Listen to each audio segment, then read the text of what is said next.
welcomes you to the following presentation of the XFL.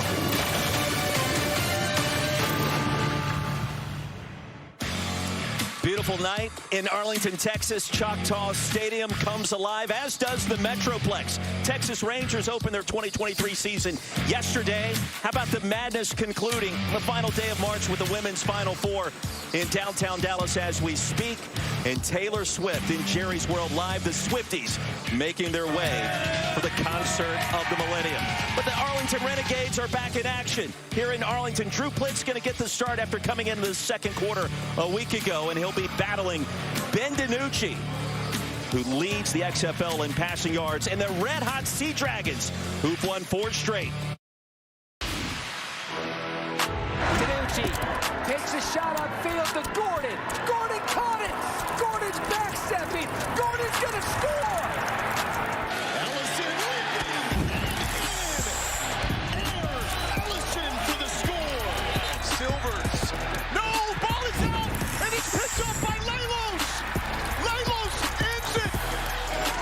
DiNucci back in the end zone for the touchdown. The Sea Dragons win their 4th game in a row. And the Sea Dragons playing some outstanding football. Welcome to Week 7. Arlington and Seattle meeting for the first time in this battle. As we wind down the stretch here of this XFL regular season, all eyes on the playoff push. The Renegades back at home, and the standings at this point in the season tell the story. Both of these teams in position to reach the playoffs here in 2023. Well, the XFL, all about access. We take you all access right now. What's up, dude? You having fun? I'm gonna chill on this side of the road with you. Excuse me. You want to play with these guys? You want to come out here and play? Huh? Did you want to go play with them? Popcorn, a slushie, or a pizza? Pizza? I like pizza too, though. Hey, you can't run from the cameras. Huh? Yeah. You mic'd up? No. Oh, you always mic'd up. Always mic'd up. Never mind. I was going to see if he could cover Josh Gordon. He probably could. Well, that certainly would be an interesting matchup. Welcome to our broadcast position here in Arlington. Joey Galloway, Roy Philpott, Eric McLean, Tiffany Blackman on the sidelines. All right, contrasting teams here. Seattle getting it done offensively. Arlington, one of the best defenses we've seen in the XFL. Yeah, and Seattle lost their first 2 games, and then you mentioned they won the 4 straight to get back into a tie in second place in the North behind a really good pass offense, #1 in the XFL. On the other side, Arlington, they alternate wins and losses. So if trends are correct, they should win this game behind a stingy defense. They won their last 2 games, giving up 10 points and 9 points, and that's the way they find a way to win because their offense isn't great. Well, Seattle explosive. Tiffany Blackman right now with Blake Jackson. Hey guys, Blake, you led the team in yards and receptions last week. How have you gone about establishing yourself amongst a really deep receiving corps? Man, just, ever since training camp, every week, just preparation, going every week, every day, making sure I'm doing the things I need to do to perform on the field and help out my team. You just told me this is the most fun you've had playing receiver in an offense because there's so many different ways to get open. How can you guys do that today against a stingy defense? Just, do what we did during the week of practice. Just implement everything we practiced this week, go out there and just perform, and that's it. Good luck, Blake. Thank you. Eric? Hey guys, here with star linebacker Donald Payne. Donald, obviously you're going against a high-octane offense tonight. What do you guys have to do defensively? Hey, we just keep the ball in front of us, really. They capitalize on a lot of big plays, so keep the ball in front of us, make tackles, and, and it's going to be a long night for them. We're in Texas. It's Friday Night Lights. Is there anything better than this? Nah, man. I was just watching Friday Night Lights, Booby Miles, so I'm going to make sure we can get some of that Booby Miles magic today. That's right. Appreciate you, my man. Roy, he's ready. Big Mac, Booby Miles got it done back in the day. We take a look at our betting metrics coming into the start. Seattle 5-point favorite. Joey, you love the over 37.5. A lot of points for an Arlington team built on D. I usually love the over. I'm a little nervous about this one because Arlington doesn't score a lot of points and really good on defense, but Seattle's going to get there. I still would take the over. Sea Dragons will get the football first. Taylor Rossolino on the field. Got to hit it in that target zone. Otherwise, outstanding field position for the Sea Dragons with Kelvin McKnight, who a week ago, Joey, he was incredible. Over 200 yards receiving. You split that between the kick returns and the punt returns. A little assistance from our veteran officiating crew. McKnight from the 3. Underway in Arlington. Big weekend in the Metroplex. Another big return for McKnight, still on his feet. And tumbles down at the 40. Winningham, the tackle. Here comes the Nuke. He's loose again. 6 and White, the starting quarterback, after a 37-yard return. Here we go, here we go, here we go. Have a night, fellas. Let's go. Start the 61 on 2. Ready? Yep. 461 Lamb, yes. Yes, yes.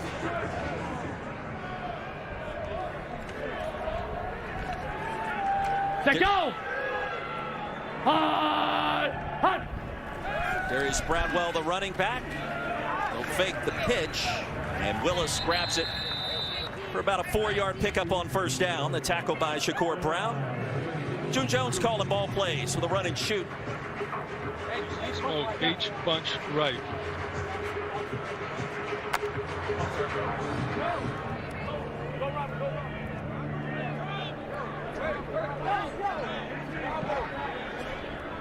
Set go! Hut! 2nd and 6, the screen. Jawan Green bottled up and driven down back at the 40. Donald Payne brought the pain. He's going to lose a yard, Joey. Yeah, see, these first 2 completions, I think it's just a chance to feel out this Arlington defense and how good they are on the defensive side. 2 quick completions. Let's just see what kind of coverage they're playing. But now you got a 3rd and long against a really good defense. Jump, jump, jump, jump. Jump, jump.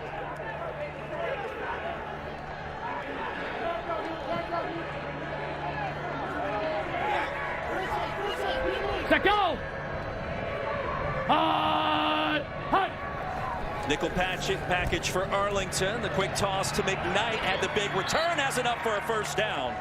Check it. It was Jordan Veazey with the grab and a gain of 7 on 3rd and 6. Joe Powell, the tackle. Okay, we've seen this play 3 times now, but it gets them a first down. They move the sticks. They cross the 50-yard line. And again, I think right now you're just trying to get a feel. June Jones trying to get a feel for what Arlington's defense is going to do. Well, the run and shoot, it goes back, what, more than 40 years. The great Mouse Davis, June Jones, architects. Set go! At the most. Hut! TJ Hammonds gets a handoff. It was deep, a nifty move, and a nice gain on first down. The stop by Will Hill, give him 6 yards.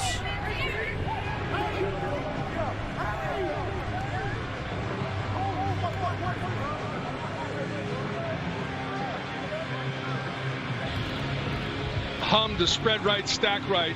590 Nebraska.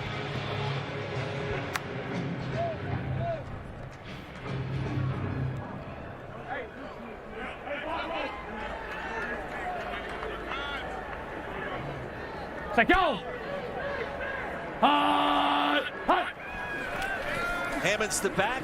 DiNucci survey, steps up, keeps the play alive and up for a first down and a lot more. 13-yard gain. DiNucci, the scramble. Will Clark thought he had him. Instead, the chains move. Yes, really good coverage on the back end, and DiNucci holds this ball. Okay. Defensively, you love to be able to get a hand on it and keep him in pocket. Hum to spread left, 591 Texas. 591 on 2, ready. Now we go from Nebraska to Texas. DiNucci, the leading passer in the XFL so far. Turnovers have been an issue at times. Let go!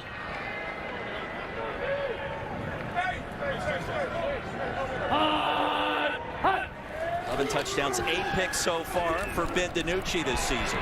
He'll scramble again, finds a lane, and DiNucci rumbles ahead. Gain of 8. It was Payne and Schooler that combined to bring him down. You mentioned interceptions. It's been 4 in the last 2 weeks, but they found a way to win those football games. But if they're going to continue to win, they definitely need to take care of the football. Trips left. Denver stare, lightning. Here we go. Denver stare on 2, ready. Denver.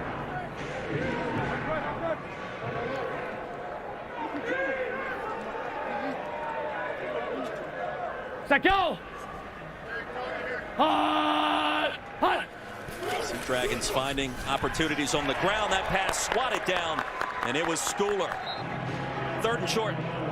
I think that's the first time that there was actually an open receiver on the back end. And unfortunately, got batted down for DiNucci, but he did have the slant open. Another short pass. Arlington, we talked about how good their defense, the #1 pass defense in the league. They have not had an open receiver downfield so far on this drive, so they tried to go underneath.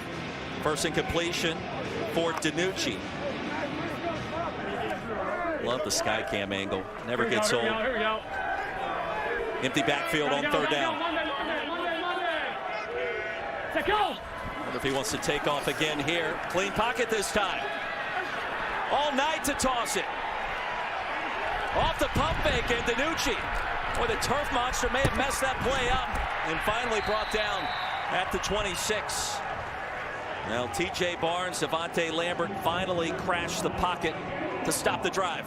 And usually when a play takes this long, someone's going to pop open on the back end. But as you can see from this angle, there is no one open. That is tremendous coverage on the back end. They only rush 3. Eventually, one of those guys is going to get home, and DiNucci can't get loose. Dominic Eberle, 9 of 10 in the field goal department. We saw him connect in Orlando last week from 54 yards out. This attempt from 44. We're at Choctaw Stadium, the former home of the Texas Rangers. Eberle continues his outstanding work. Seattle on the scoreboard first. It's 3-0, 5 minutes in. The new XFL has arrived. And it is here to stay. 1, 2, 3. We're making it about her and him and them and you. It's a chance for everyone to be a part of something bigger. Something that just might be more than football. Touchdown! Intercepted! Showing the burners! Come experience the XFL. Don't wait. Get your single game tickets now at xfl.com/tickets. The XFL is brought to you by Progressive, the right call to protect your home and car. Beautiful afternoon, now evening in Arlington. Week 7 starting right now. Coming up tomorrow, Brahmas and the Vipers, ESPN 2, 3 o'clock Eastern, the place to be. 6 o'clock, 3 hours later, the Guardians and the DC Defenders. DC still undefeated. And then coming up Sunday, 2 o'clock Eastern, Roughnecks and the Battlehawks. All 3 games also available on ESPN+. Joey Galloway, Roy Philpott, Eric McLean, Tiffany Blackman here in Arlington. 3-0 Seattle scores on its first possession. Into the target zone. Both teams just 5 yards apart. Cannot move until the ball is caught. And a decent return crossing the 25. That was Letty Brown. It was upended quickly by Wright. That's why I didn't kick return. Right. You didn't like that? Yeah, those kind of collisions, you hit a hole. Nah, that wasn't for me. Huddle up, huddle up. Drew Plate gets the start. Let's go, let's go. Go. Pistol right. Sooner pass. All one. Ready?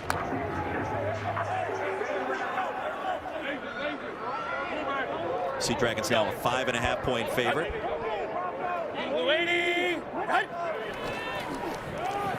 And a reverse on the first play. Arcanado gonna throw it, and the pass will be caught. That's one way to do it, and a gain of 8. Now the quarterback saga continues for the Renegades. Drew Plitt, a couple of starts already, 1-1. Kyle Sloter then took over for 4 contests. He was released earlier this week, and the Renegades traded for Luis Perez, who has put up some outstanding numbers. And Bob Stoops, the head coach of the Renegades. Davion Smith straight ahead, and up for a first down on 2nd and short. And Cole with the tackle after a 7-yard gain. And Arlington has 4 passing touchdowns on the season.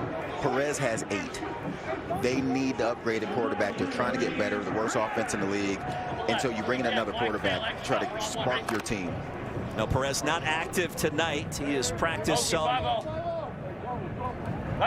Will not play this evening. 11 personnel on first down. Plitt with time. And a pump fake, a hard hit. Makes something out of nothing. Big gain of 3, and that's it. It was Antoine Jackson, Clarence Hicks, the sandwich. All those routes were deeper routes. That's a tough situation. If you're trying to get your offense going, all your routes being downfield, 7-step drop, that's a tough way to get in a rhythm. Casper, Colt 5 split on 1. Z-bunch left, Colt 5 split.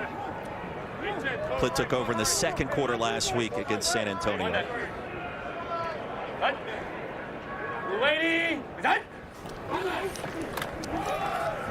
Smith over the left side on second down, plows ahead. Close to first down yardage. Luis Perez on the sidelines. And Joey, you got to think at some point the next week or two we will see him on the field for the Renegades. At some point, I'm surprised we're not seeing him in this game. Right. I mean, their offense has struggled. They're in second place. They're in position to get into the playoff. I would do everything I could to get Perez to play as soon as possible. And guys, he said he was ready. You know, he said he's got this playbook down, all this stuff. You know, it's very similar. Coaches just felt like with 2 days of practice, they wanted to hold him. Joey, I'm with you, though. Let's win right now. Smith got a first down right now into plus territory. 3-yard gain on 3rd and 1. Fowler the tackle. Well, Arlington certainly with its defense is built to make a run, you would have to think, at the end of the year, right? Yeah, and they're sitting in position, and they've, you know, alternated wins and losses. They need to try to put some wins together to get in a position to stay in that second place. And you're playing a hot team in Seattle. Man, I'm really surprised Perez isn't playing. Hey, asphalt, asphalt. Asphalt. Defensive coordinator. Red 80. He's on. Okay, we're good. Black 80. First down. Well, movement on the far side. No flag. Plitt escapes in slow motion, driven down. The TFL for Clarence Hicks. Joey's going to lose 2 yards. Yeah, only 2 receivers out there, match protected. They play action passed, and so he has 2 guys downfield. Those are his only 2 options to get this ball out against a pass rush coming. You got to do one thing better. You got to protect better, but also with only 2 guys out, if you don't get that ball out, you're in trouble. Joey, it's max protection. I mean, what are we doing? We're not protecting our guy there. They sent 3, and we go down with a sack. You got to keep your eyes downfield, know where your targets are. You got to get that ball out. Lenny Brown, the running back. Victor Bolden on the field for the first time. He'll set up the screen to 8 in blue. And Bolden makes his first catch of the season. That's a 7-yard gain. John Hayes. Let's go, wristband 25. Here we go. Well, that's no fun. Here we go. Gun double SC. I didn't bring the wristband up to the booth.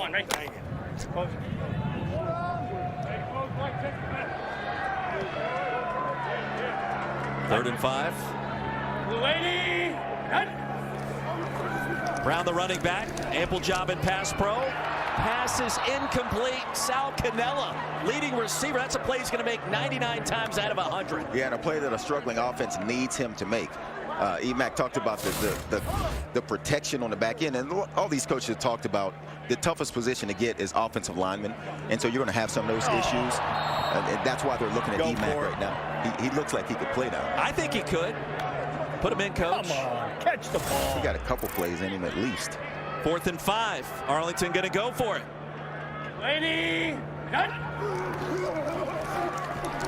Plitt, same play, different result. Pass caught, and the drive continues. Cole was trying to cover Cannella.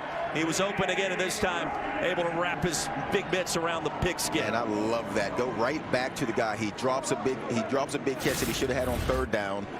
That's in your mind as a receiver.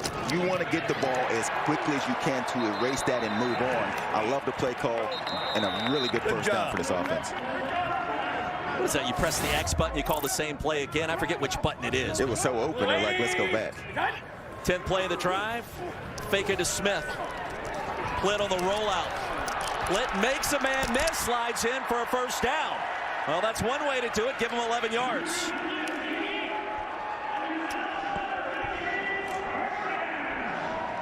Now slow to release this week. Plitt takes over. Perez on the roster.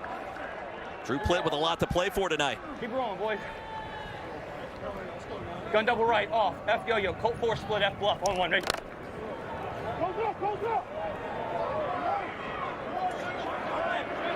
Let.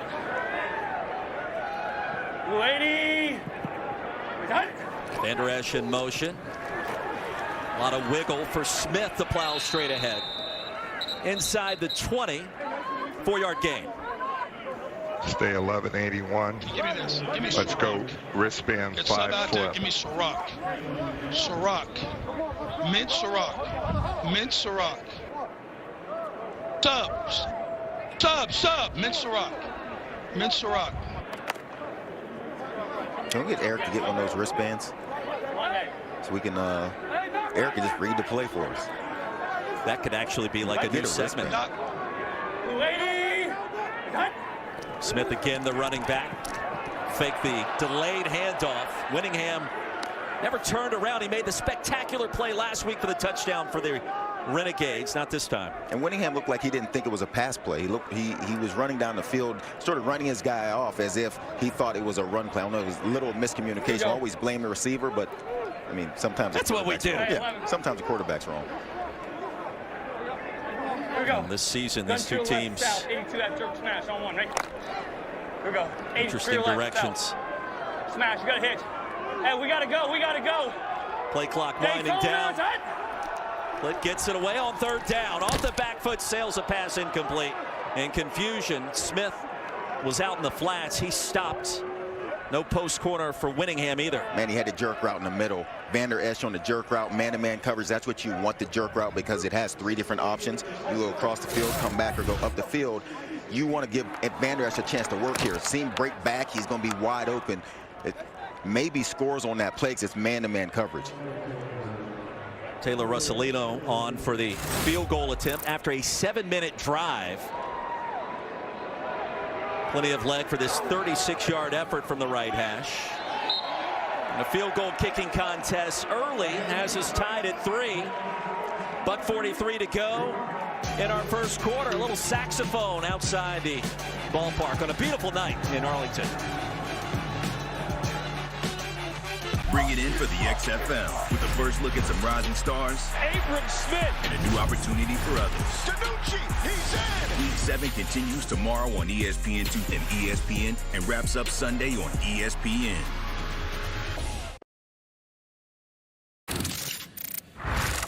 One reason, have some damn fun. Play for everyone who you got in the stands. Play for everyone who you don't got in the stands. Make some plays fly around. Let's leave here with a dub. Win on 3. 1, 2, 3. Let's go.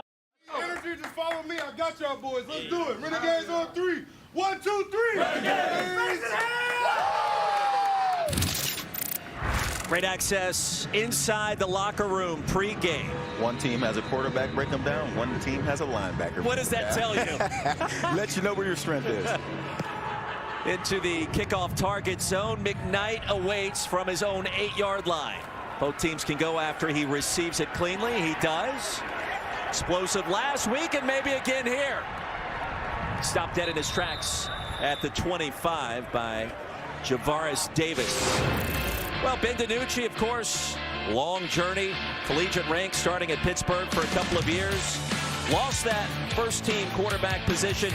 Ended up at JMU, the Dukes of James Madison, were being drafted by the Cowboys in the 2020 draft.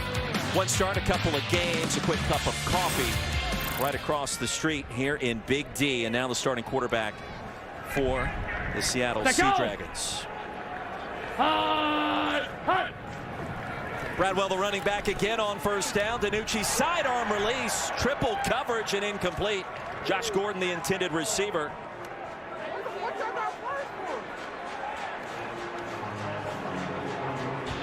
Trips right, 81, X-Indy, Z levels, trio right, X-Indy.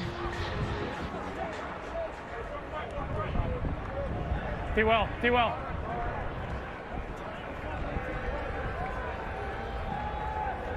Let go!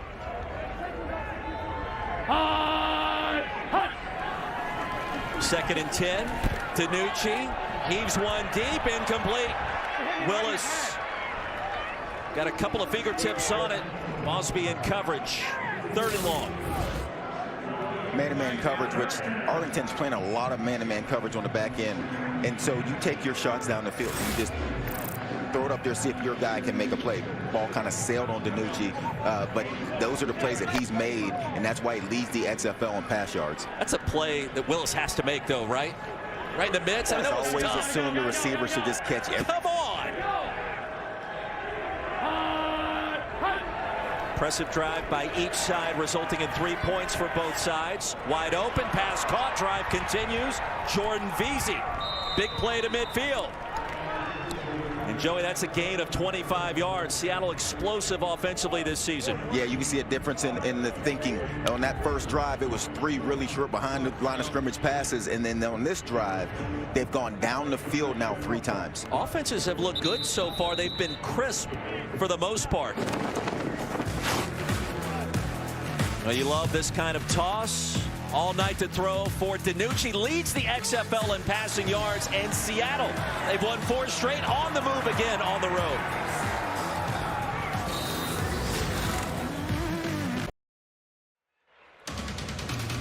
Beautiful night, Arlington, Texas, tied at 3. 15 minutes in, the start of our second quarter. Seattle and the Renegades clashing here. Joey Galloway, Roy Philpott, Eric McLean, Tiffany Blackman on the sidelines. Ben DiNucci leading this Seattle offense. They are on the move again. He's looked crisp so far.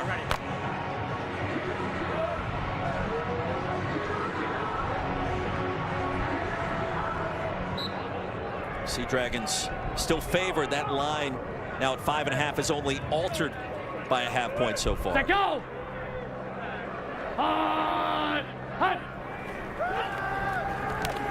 Time. DiNucci heaves one deep and has a man. Far side, and it is reeled in by Blake Jackson. Only 1 foot is needed inbounds with possession in the XFL. Seattle on the move and now driving deep in the red zone. A gain of 37. And like the thoughts here, you got man-to-man coverage. If you can win on the outside, and we've seen Blake Jackson play really good football and get open, then you take those shots. Now Jackson really, his production has taken off the last 2 weeks. Hammond's motions out on first down and down at the 20. The tackle and the sack as DiNucci is going to lose 7 yards. Rotimi made the tackle. This sack inside the 20. That's where they'll mark it. 44 in blue got it done. We've had Seattle a number of times now, and I think last week Josh Gordon didn't get a target till the 4th quarter. So Blake Jackson actually had to step up for this offense because for one reason or another, Josh Gordon has not been that go-to guy. Gotta go, let's go. Monday. And Gordon not on the field as we speak. 2nd down and long. DiNucci, the sidearm delivery, and Jawan Green gets some of that lost yardage back. Here we go. Let's go. Here we go. Frisco. Okay, let's go. Trips left. Let's go. Up. Stack. Trips left. No. Up. Let's go. Frisco. 861 socks. Wide bubble. Red 54. And I got D's Frisco on the back Spy. side. Red 54.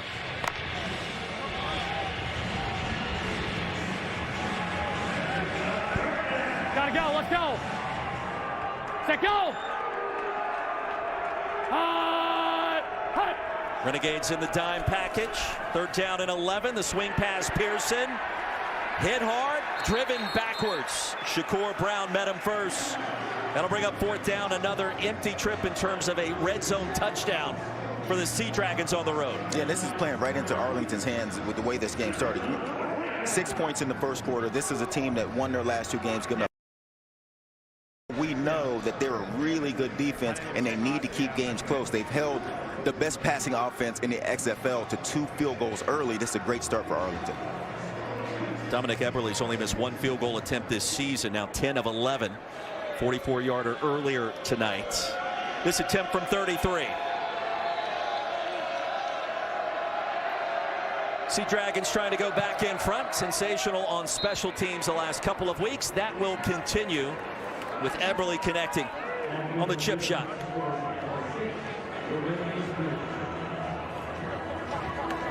Down to Tiffany. Hey guys, I'm with receiver Blake Jackson. You caught a deep pass on that drive. How were you able to take advantage of what the defense was showing you to get you guys 3 on the board? Yeah, you know, they gave us like a man look on me, so I just gave them a good set and beat them on top and just made a play on the ball. Thanks so much, Blake. Thank you. Guys? Yeah, Joey, Blake played a little quarterback back in college, and Well, I tell you, the ball skills here, outstanding. Getting that 1 foot in bounds. I think it's helpful as a receiver to understand what a quarterback is dealing with and what a quarterback is looking at, and the things that you can communicate to a quarterback. And with Blake having played quarterback, it makes that communication so much easier. Pernell Hall back deep to receive. The Eberle kickoff into that target zone again for 11 in white. Hall with a full head of steam, a quick crease, driven down, crossing the 35. Down to Eric. All right, guys, here with Alec Lindstrom, former Boston College Eagle, current Dallas Cowboy. Pretty cool to support some of your old teammates throughout this league. It's got to be fun to see them play. Yeah, you know, Ben DiNucci, the quarterback for the Sea Dragons, I was with him all training camp. He was my guy, you know, getting that center quarterback connection. I remember in Denver, he was pushing me, and then guys like George playing left tackle out here, working with him for a couple weeks. It's just awesome to see these guys get another opportunity to go out in the field and do what they love and chasing that dream. That's right, man. You're swagged out. You got the gear. You're here in Dallas. Man, how cool. I want to talk about your brother real quick. $100 million, man. Best guard in the league. Right. Is he buying you dinner still, or what's the deal? You know, we have a running joke when we were younger. I was always buying him food, so I'm like, oh, Chris, you owe me, you owe me. So it kind of like added up, and now he's like, I'm paying you back. Just like, remember, this is going to the debt I owe you when he's taking me out or taking me to workouts, whatever. But no, I'm so happy for him. It's awesome, and he deserves it. He's worked so hard for it. There you go. I appreciate you. Dallas Cowboys hanging out. How about that? Big Mac, we appreciate you. That last pass intended for Caleb Vander Esch. Broken up by Bryce Thompson. Here's the screen to Tyler Vaughns, who just checked in for the first time. Antoine Brooks made sure that play didn't go anywhere. 1 yard gain. Well, just like that, it is third down. Joey, we've had 3 effective long possessions by both of these teams combined. Just 9 points so far. The defense is standing tall in the red zone. That's got to please Bob Stoops to a certain extent. Yeah, I think Arlington is in a position that they want to be in. Now they have to find a way to extend this drive.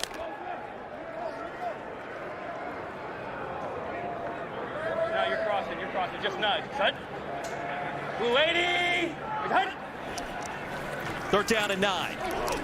Plitt delivers a strike. Flag on the field. It's enough for a first down. And Tyler Vaughns makes his second catch on this possession, a 15-yard gain. Let's check the infraction. Clarence Hicks brought him down. First flag. So 36, we're going to decline it because we got better. Number 36, defense. Okay.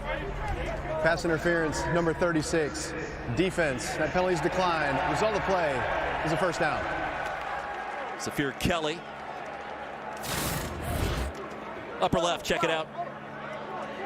Definitely grabbed him, and that is the defensive back look around like, what do you mean?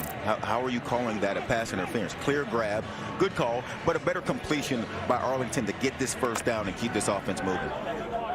Sean Byer on the field for the first time at tight end. We've seen one grab by Sal Cannella already. Plitt. Go. Hey, operating in plus territory. Monte Payton trying to get to the edge. Could not. Stopped at the line. It was Antoine Brooks again. He's made a couple of plays on this possession. It's a really nice play by Brooks. You can see they go for the cut. And in this league, within a 5-yard box, you can cut down the field. You don't see outside cutting anymore in other leagues, but you can do it in the XFL. And that's a great play by Brooks to take on the blocker and also make the tackle. Season high 10 tackles last week at Orlando. You see 2-time second team all Big Ten during his Maryland career. Avion Smith over the left side. Punishing finish. Inside the 45, stopped by Thompson. Chopped down after a 4-yard pickup.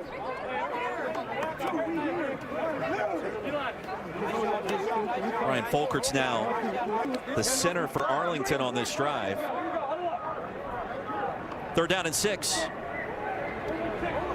Joey, not used to seeing a huddle in football anymore, right? No, not at all. They're across the 50-yard line now. This is a big play. This is a huge play for this team. We talked about their offense. Now they're across the 50. They have to find a way to get some points out of this drive. Empty backfield. Third down and 6. Here comes the pressure. Plitt off the back foot. Nobody home. And Tuzar, skipper, crashed the pocket. Plitt never had a chance on 3rd and 6. Yeah, the blitz is coming here, and you can see Plitt just has to get this ball out of his hands. in these situations, you would love to find Sal Cannella, the big tight end, their best receiver. You'd love to give him a chance versus man-to-man coverage on the back end, but Click didn't have a chance to find him. There's nothing over there.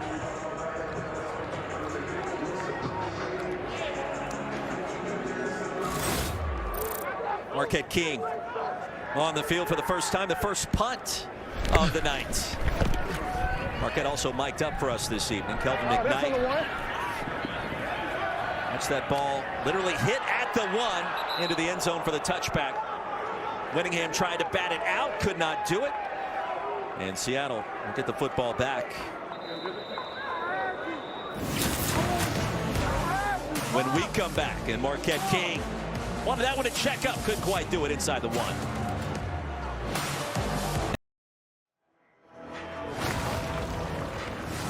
Six to 3 our score back in Arlington, Texas, Choctaw Stadium. Joey Galloway, Roy Philpott with Tiffany Blackman and big Eric McLean out of the sunlight this week after that tremendous experience in Orlando. Down to Mr. McLean. Yeah, it's good to be out of the sunshine, guys. Drew, offense is going back and forth, throwing some big blows, but just not able to connect with touchdowns. Yeah. What are you seeing out there?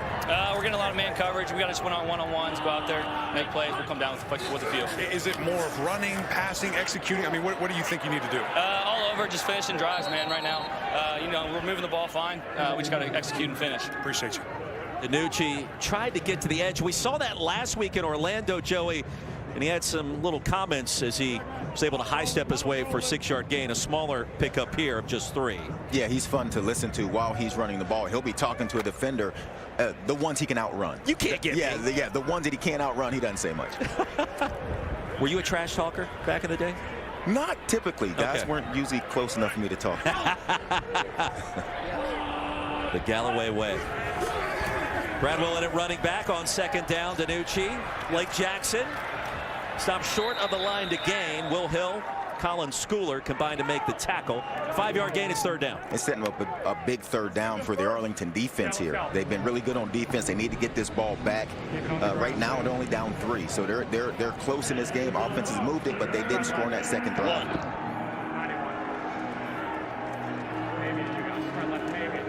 91 on 2, ready. 3rd and 2. You have Josh Gordon down low and man-to-man coverage. It just seems like that's where you would go with this ball. Take a shot. Let's see if they do it. Gordon. Instead, they'll take the slot receiver. It's incomplete. And it was McKnight breaking open for a moment. DiNucci could not find him. The coverage by Crayvon LeBlanc. I felt like the best ball I've thrown. That sounds like a quarterback, right? Yeah, it really does. You can tell from Josh Gordon's body language on plays like that, man-to-man coverage. You know, he's 6'4", has a corner out there that he has beat by probably 3 inches in height. Big play receiver like Josh Gordon wants the football in that situation. That'll be a conversation on the sideline between Josh Gordon, offensive coordinator, quarterback Ben DiNucci. Get me the ball in that situation. First time tonight we've seen Cameron Nizelek.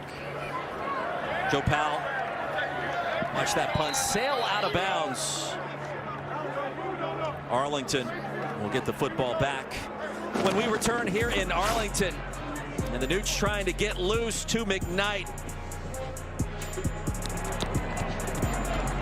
I felt like the best ball I've thrown all year.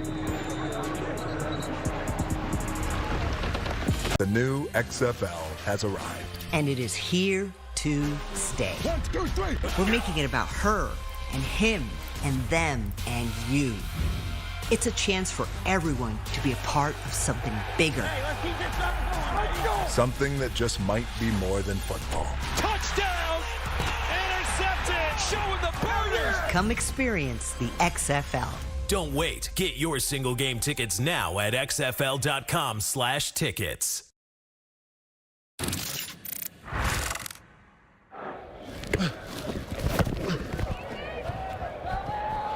Oh, that's on the 1?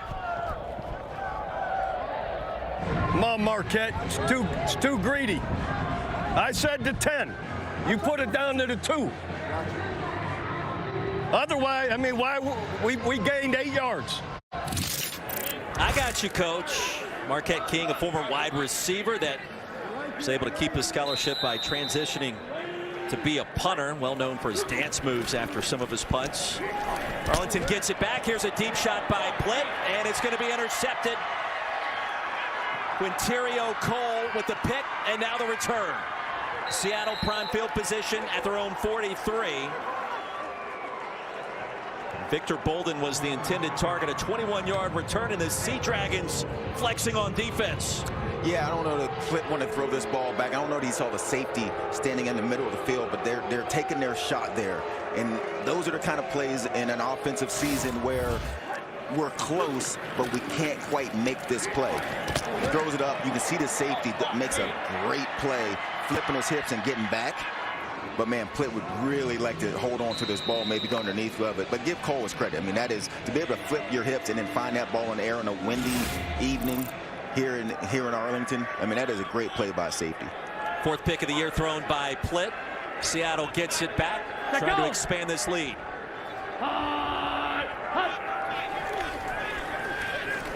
DiNucci delivers another strike. Veazey with a massive move. And down the far side, rumbles out near the 10. Jordan Veazey. Big plays galore as we check in with Tiffany. Hey guys, I'm with Quinterio Cole. Just made that huge interception. You said it was your first one. You're going to hold on to that ball? I got to keep that ball. I got to keep it. First one, we're going to keep that one. You had eyes on that ball the whole entire way. How were you able to get yourself in position, keep your balance, and make the play? I mean, it was just baiting the quarterback in the post, leaning weak to the single receiver side. I think he had the back post, but I was there the whole time. And that's just ball skills. Go track down that ball. Thank you. Veazey just picked up 47. Be first down and goal. Pearson off the screen. 2 penalty markers come in quickly. Willie Taylor, the tackle. The distance, automatic first down. Personal foul, face mask, number 50. Defense. That penalty will be enforced half the distance to the goal. It's first down. Michael Vanderveld, we haven't heard a lot from him so far tonight. This is how quickly momentum shifts. Arlington gets the big stop on third down, gets the ball back. They turn it over, and just like that, Seattle goes down the field. You know, the #1 pass offense in the XFL is eventually going to make some plays. No matter how good you are on defense, they're going to make some plays, and that was a huge game. Charlie Tamopiao on the field for the first time. Massive tight end. Hands off right side for the touchdown. It's Darius Bradwell. Second of the season. Played his college ball at Tulane. And Seattle impressive again in search of win number 5 in a row, and again on the road this week.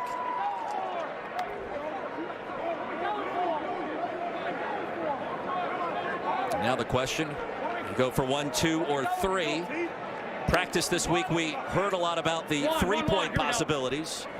And instead they will go for 1 here from the right hash. 0 for 1 this year. The 1-point try. Week 4 against San Antonio, the only time it happened.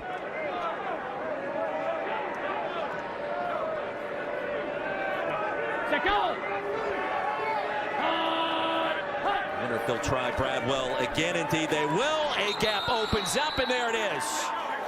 1-point try is good. 13-3 our new score. And the points coming off the interception by Cole. The big play, 47 yards to Veazey. And Jim Haslett has to be pleased with this start tonight, Joey. Yeah, for those who have the over-under, that at 37.5, you need 19 points per half. There was only 6 points after the first quarter, and then this big play happens right here. Flip out of this, get a big gain, get in scoring position, and then Seattle makes it pay off. So now you're getting a little closer to that number of 19 points that you need, and the ability to run the ball, that just looks like it's going to be there. The offensive line and that run blocking is outstanding. Bradwell, the touchdown. Bradwell, the 1-point try. Conversion was good, 13-3. Joey Galloway all about the over, and that is back in play after that touchdown. Yeah, you need 3 more points in this half to at least get back on track. Renegades set to receive the kick. Both teams separated by just 5 yards. Eberle will try to send it into the target zone again.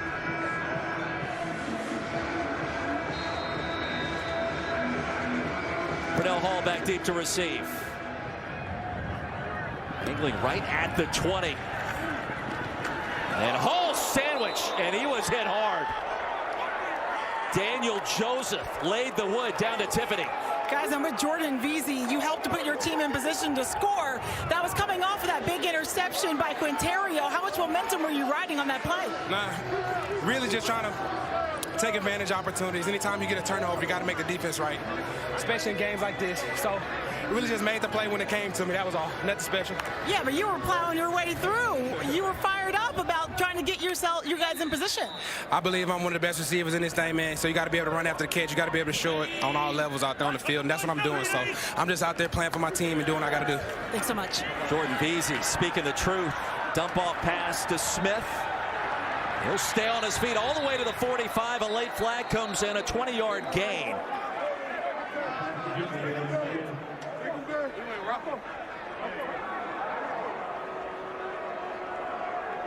And this one likely coming back. Illegal block in the back, number 73. Offense, 10-yard penalty from the spot of the foul. It'll still be first down. It was Willie Beavers cost his team the 20-yard gain. How about Daniel Joseph? Second week in a row we've seen a hit like this. Oh! Man, that was a perfect kick. Dropped it right inside the 20. So the return man can't get a great head start running the ball. And, man, Joseph, once again, that's why I did not kick return. It's dangerous. Even with these rules set up to eliminate a lot of those collisions, the kick return is dangerous. NC State, stand up tall. Joseph impressive. First down and short after the infraction. Caleb Vander Esch, his cousin Leighton, plays for the Cowboys. Not for a first down. Arlington now on the move. The tackle by Tyrell Adams, a gain of 18. Once again, Arlington crosses the 50-yard line. They need to find a way to get points out of these kind of drives. When you get across that 50, you got to get something out of it. You got to get something out of it if you're looking for the over. Well, that's really what I was talking about. Sea Dragons now a 9.5-point favorite. The live line. Handoff straight ahead. Letty Brown. 2-yard gain. That's it. Antoine Jackson was waiting. Gun halt right, tread 2. Gun halt right, tread 2. Hey, gun halt right, tread 2. Tread 2 on 1, right? That's the calmest play call I've ever heard from John Hayes. Yeah, I was thinking the same thing. I want, like, some energy. You know what I mean? If I'm listening to that on offense, if I'm out wide, I'm thinking, that's just a run play. Against the dime set. They'll run it. Letty Brown continues. That's enough for a first down. He pushed Elijah Ponder backwards. Let's go. 11 personnel.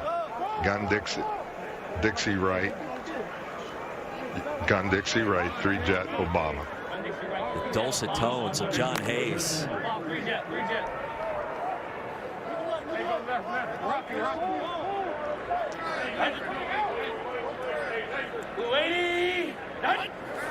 The team's full complement of timeouts. Time for Plitt. Fires a strike. Victor Bolden. He's been active in this second quarter. That'll move the sticks again. 14-yard gain against Ron Zook's defense. Get sub in there. Give me over 7. Over 7. Over 7. Over 7. Tyson 5 on 1, right? Tyson 5. Over 7. One double left. Cut. Blue 80. Cut. Fake it to Brown. Plitt. Pocket collapsing. He'll get to the edge, scamper out of bounds, and that's it. Good gain. Trey Walker forced him out. Give him 6. Man, Ron Zook has been at it a long time. He was the defensive backs coach at Ohio State a few years ago when I went to school there. And he has been coaching a long time. He has seen as much defense as anyone. Mintz-Rock. He's calmed down. Once his hair turned gray, he has settled down. He was a high-strung coach back in the day. It's amazing how that works. 2-minute warning. The Arlington offense struggled in the first half. Another scoring opportunity when we come back.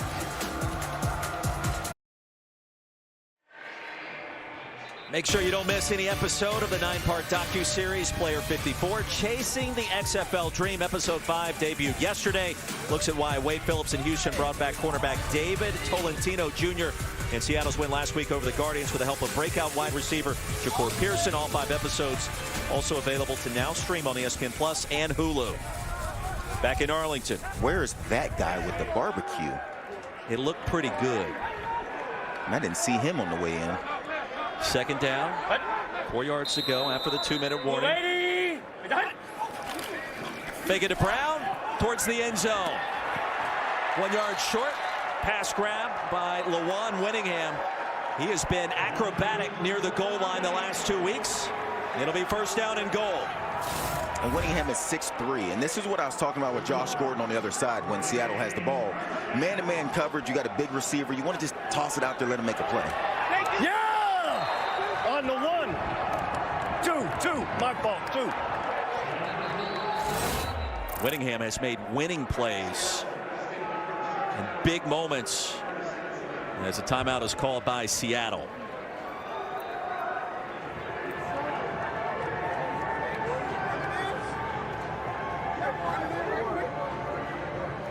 Now Drew Plitt getting the start. Got some work to do to try to find the end zone for the first time.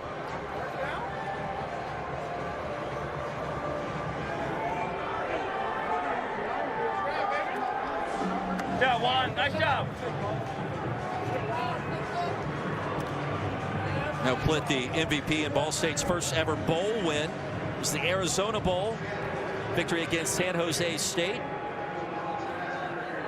Joey, what was it like? He's now seeing Luis Perez right behind him. He was signed this week, and you've got somebody breathing down your neck as a player, right? That takes you to a different level in that next game. Try to make sure you keep your job. That's what professional football is. I used to always joke about, like, on a Sunday, if somebody had a bad game, on Monday, there would be guys trying out on the field when you come in. Like, you come in and guys are out there trying out, and you're like, we know who had a bad game, you know what I mean? Because there's guys trying out for right tackle or punter or kicker. And so you know Perez has come in, and he's thrown 8 touchdowns this season. All the quarterbacks on Arlington only have 4. And so you know why he's here. So if you're Plitt, you want to go out and put your best foot forward and then let the coaches make a decision. Thank you.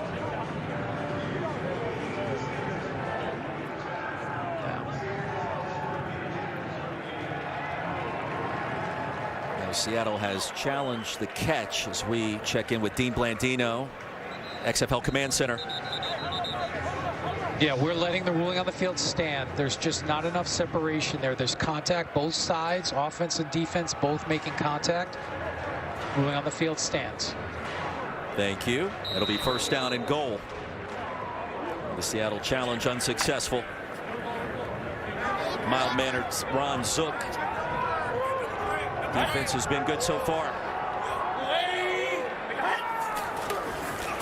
Davion Smith straight ahead. Did he get there? No.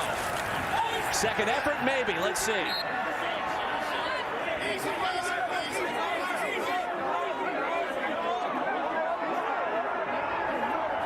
Second down. A sea of humanity right in front of Davion Smith.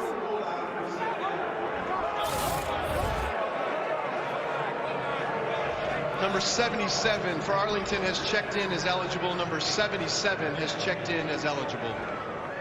That would be George Moore. Second and goal, jumbo package on the field.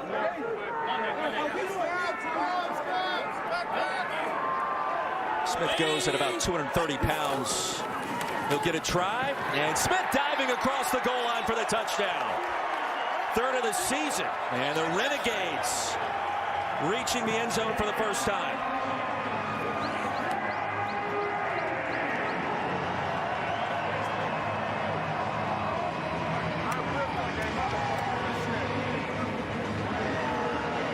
And now, of course, the 1, 2, or 3-point try, either the 2, 5, or 10-yard line. Bob Stoops indicating initially they will go for 1. 43% success rate league-wide, the 1-point tries. 2 backs on the field. Brown and Smith. Brown shifts out. And the fade, back corner. Canella ran out of real estate. Coverage was there, amply provided by Antoine Brooks. Flint missed him. Brooks is 5'10". Canella's 6'5". You can throw it underhand. Just keep it in bounds and let him make a play. And this is what Canella's saying, like, hey, you ain't got to get cute with that ball. You don't got to be perfect with this ball. Just keep it in bounds and let him jump.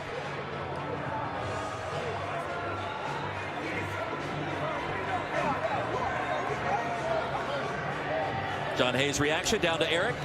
Davion, you've been the bread and butter for this offense all night long, man. How's it feel to get in that end zone? Well, it's team effort. We got the job done. Still got a quarter and 1 minute, 1:01 left. We ready. We got to come out here, come in the second half, get it done. Right now, we ain't satisfied.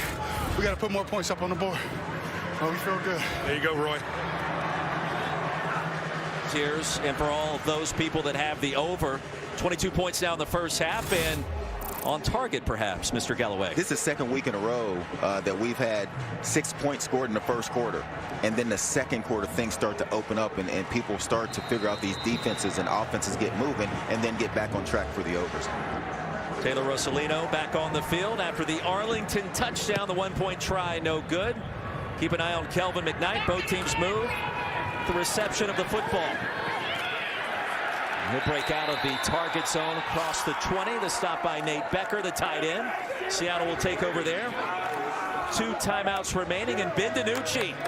The Nooch will try to get loose again at that quarterback spot.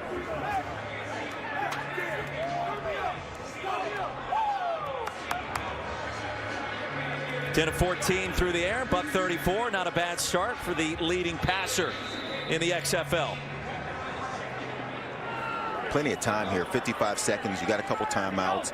You got the best pass offense in the XFL. Plenty of time to find a way to get points here. 4-point lead. Sea Dragons looking for more. Delayed give. TJ Hammonds. Nifty finish. Gain of 12. That'll move the chains. Seattle, that's called their second charge timeout. Okay, we got 1 timeout. Let's go trips right. Okay, give me a regular red. Trips right, 81, X Indy, Z choice switch. X Indy, Z choice switch. A little bit of a different play call than what we've heard from John Hayes at this point. The run and shoot. Again, we mentioned it goes back 40 years or more. He told us last week that they try to add between 15 and 20% new plays every year to try to keep it fresh and keep opposing defenses on their toes. And a lot of that collaboration over the years heard with the late Bill Walsh as June Jones became friends with him in the latter part of his life. Or if he squats, just put it on top. 2 of the greatest offensive minds in football history coming together. DiNucci to the edge, racing out of bounds. And Will Clark in the area, 5-yard gain. He'll make something out of nothing there. DiNucci's got some wheels on him. Yeah, he does. And when you listen to these play calls, a lot of times they're tagging a receiver. This is what you do. So if you're the other receiver on that side, you just have to know the concept and what goes with that route. So if he says a Z switch and you're on the side with the Z, you have to know which route you have because it's a Z switch. Let go. DiNucci 4 rushes, 29 yards. That's 7 per attempt. Will he take off here? Comes the high step. Needs 5 for a first down. Steps out near the 45.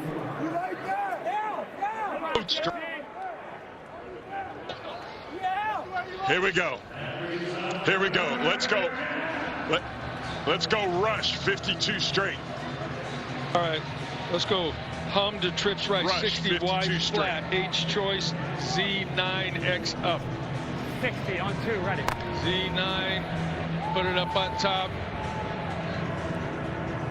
Here we go, Monday. Monday, gotta go. Let go. 3rd and short. DiNucci to throw. And nearly intercepted, looking for Jawan Green. There is a flag on the field. Shakur Brown in coverage, probably better opportunity to pick that off. Personal foul, roughing the passer, number 72. Defense, 15-yard penalty, automatic first down. TJ Barnes from Georgia Tech, that is a costly penalty. Yeah, it was going to be 4th and short. Man, you take this penalty hitting the quarterback late. These are tough situations. You're rushing. Man, that is close. If you're on the offense, you're Seattle, you want that call. If you're on the defense, you're saying he only took half a step before he hit the quarterback. Barnes off the field after that mistake. 27 seconds to go. Sea Dragons with 1 timeout. Dominic Eberle connected from 54 yards out last week at Orlando.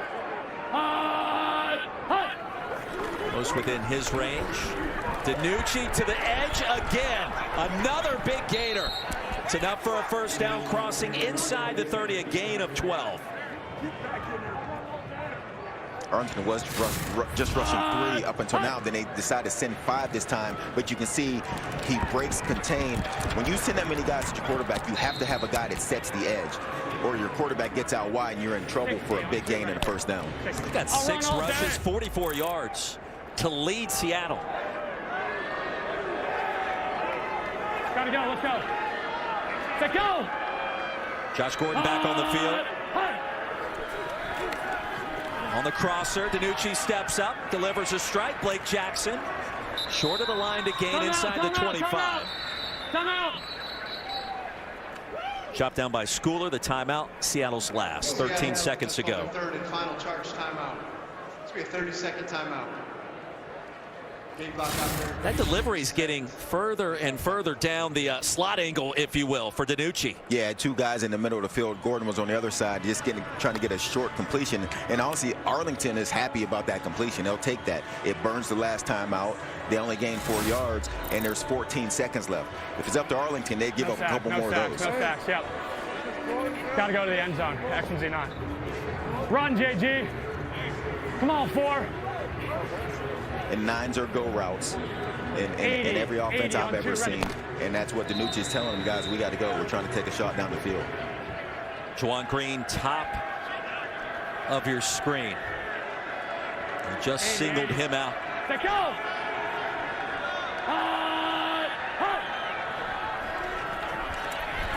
DiNucci the other way, looking for Josh Gordon. Did he get a foot in? Yes, he did.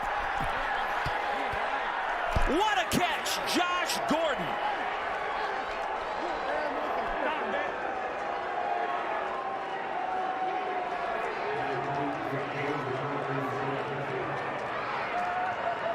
Wow. If you're a Seattle fan, you're wondering, why don't we get more of that? Come on now, why don't we see more of that when you have the man-to-man coverage? Arlington actually backs out, and it was like because of the design of the defense, they didn't think that DiNucci would throw this ball. But a better throw always beats good defense. Sea Dragons going for 2. Hey, Monday. Let's go. 1 for 2 in this department this year. DiNucci flings it, and it is caught. Juwan Green this time.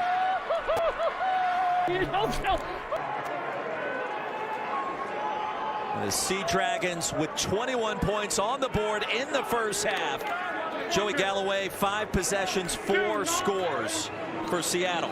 Yeah, 3 points in that first quarter, and it felt like they were just trying to feel out Arlington and what they were going to try to do on the defensive side. And in that second quarter, June Jones has opened up this offense and gone downfield and taken the shots outside that you expect him to take. Arlington backed out, so it's a soft coverage. And I don't believe they thought that DiNucci would still throw this ball, a deep ball versus soft coverage. But when you have a receiver out wide that's 6'5", throw it up there and give him a chance to make a play.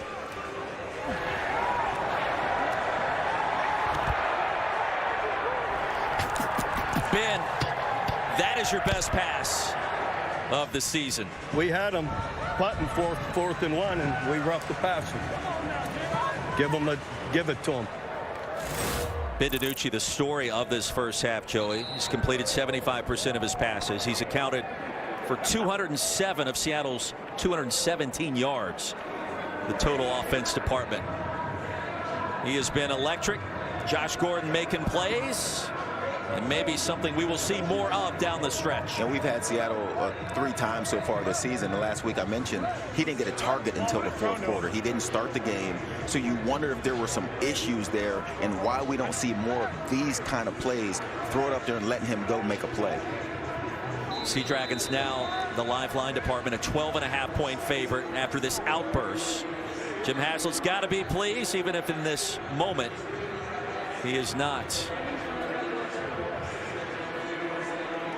Joe, we've had some big plays. Offenses have been humming. Now we're at 30.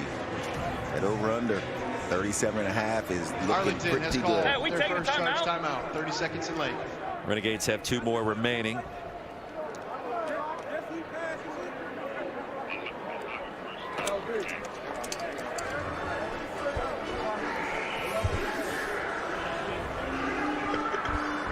Always a fun time here in the Metroplex. So many different things going on, and wouldn't you know it, the offenses have caught fire. In Seattle, Sea Dragons have won 4 straight, trying to make it 5 in a row. Joey Galloway, Roy Philpott off and running. And Ben DiNucci, I mean, he's leading the XFL in passing yards. We're understanding why tonight. And I think you can see in that second quarter why they've been so good. They started this game off with a couple passes underneath, just quick passes to sort of see what Arlington's defense was going to do. And once they got a feel for it, they've been on fire since and putting up points in the second quarter. And when you look at Arlington's offense and what they've been able to do, and when they've won their football games, they've only given up 9 or 10 points when they win. So it's going to be tough for them to come back. Now that they're down 12, it seems like a lot, even though there's a lot of football left to be played. Time winding down, end of the half. Bolden the intended target. And it was Cole in coverage, 3 seconds to go. By the way, you look nice tonight. I like the outfit. Everything's clicking, it seems like, just like Seattle's offense. Yeah, I had to borrow a belt from Ben Hogg. And I had to put the outfit together. It works. This nice 2-way belt that Ben had. Can't beat the 2-way belts. Yeah. 2 colors, whatever you need. Second down could be the final play of the half. Plitt by a little bit of time. And has a completion. Sal Cannella. The final play of our second quarter. 30-yard gain. And Bob Stoops go back to the drawing board at halftime. The defense has been rock solid this year. Different stories so far tonight. Seattle starting to emerge. The XFL's North Division as one of the better teams. And the playoff push continues halfway home on the road in the Lone Star State. And a 21-9 lead at the break.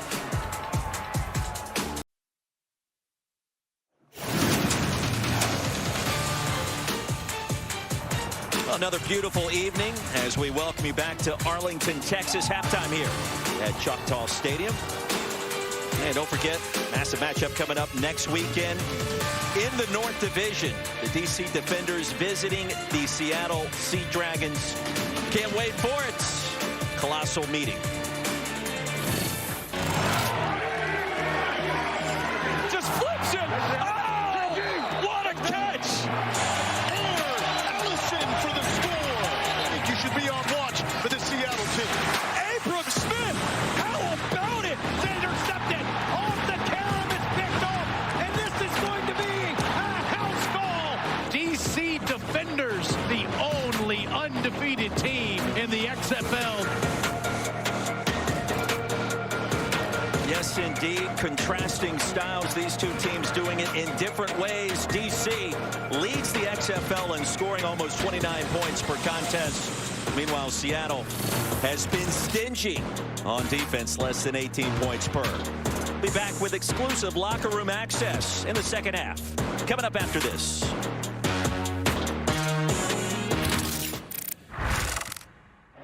Come on, catch the ball. Keep this rolling, boys. Keep it rolling. Did you hear that? 80 and 81 tell you, if they put 80 in the game, they're going to throw it. They put 81, he's the flashing and blocking. You ain't catching me, brother. I'll run all day. I really might be faster than all you guys, too. I might be. I might be. I'm just saying, I might be. No, we're saying it's offensive pass interference. Okay. He pushed him. On that receiver on that edge? Yeah, hell yeah. Dime. It's too greedy. I said to 10. You put it down to the 2. Otherwise, I mean, why we gained 8 yards. I swear I was not trying to. I was trying to hit it to him. Do not let me get hot, son. Hey, 4. Hey! Nice head! Bring it in for the XFL with a first look at some rising stars. Abram Smith. And a new opportunity for others. Danucci, he's in! Week 7 continues tomorrow on ESPN2 and ESPN and wraps up Sunday on ESPN. This is ESPN on FX.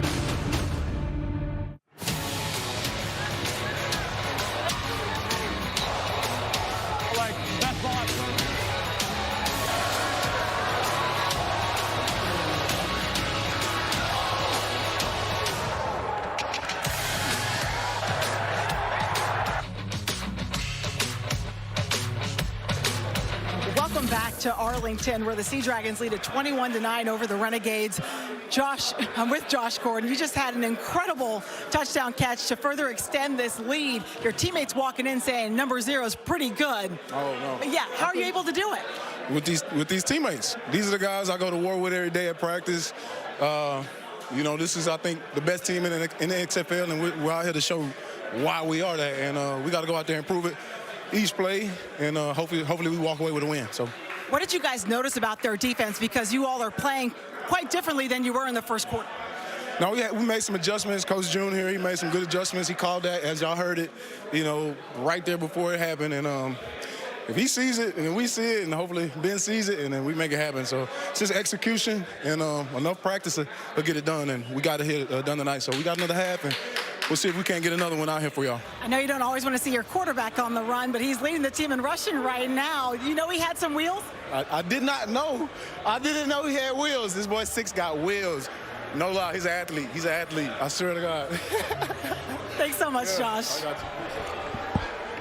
Well, Tiffany, thank you very much. As we take a look at our progressive first half stats, and 217 total yards for Seattle, 207 secured by Ben DiNucci, the starting quarterback. Yeah, and I didn't think we'd see this much offense. You know, we talked about the over-under number being at 37.5, only 6 points in that first quarter, and then that second quarter, both offenses got things going. Only 1 turnover in this game, and it cost the Renegades. They turned it over. Seattle got the ball, went down and scored, and it really gave them the momentum, and that's why they're leading right now. About combined 400 yards of total offense in that first half, just a handful of penalties. 30 points overall. It was crisp, it was clean, it was fun. Ben DiNucci, a big reason why. I mean, this guy can do it all. Tiffany just told you he's the leading rusher right now for Seattle. And early on, he was doing it with his legs. There was a lot of coverage on the back end by Arlington, and DiNucci pulled the ball down and ran it, and I think that opened up the coverage on the back end. And then you see the great throw to the corner of the end zone, a 9 route against soft coverage. That is a terrific throw. So Seattle has won 4 straight. Now surging halfway home to win number 5, with DC coming to town next weekend in a colossal matchup. That game's going to be a lot of fun. They've got some work to do. For Arlington, look, the Renegades put a touchdown on the board late in the half. Their offense started to catch fire. Certainly, they're not out of it either for head coach Bob Stoops. And by the way, they're in a playoff push of their own in the South.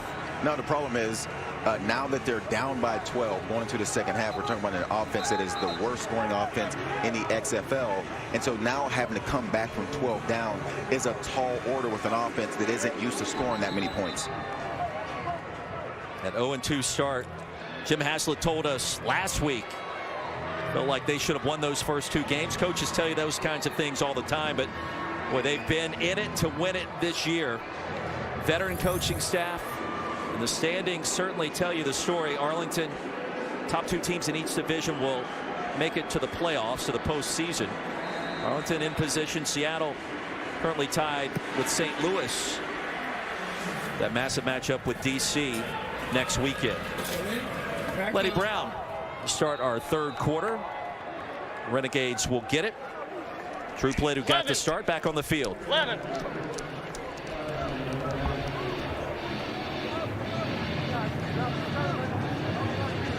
Here we go. Here we go. Hey, listen up. F short to gun red right off tight. 15F missile on 1. Ready? 15. Lead. Brian Folgerts, the backup center, will start the second half. Cameron Hunt, Blue 80. Hunt. the starting center, questionable to return. Flip pass, Canella. And the shovel straight ahead for a 2-yard gain. That's it. We haven't seen a lot of Canella in this game. We saw him make a catch on the sideline for a first down. But if you're Arlington, you want to get the ball in Canella's hands. Sal Canella founded his own clothing line back in 2019. Targeted 4 times so far. 3 grabs. That's it.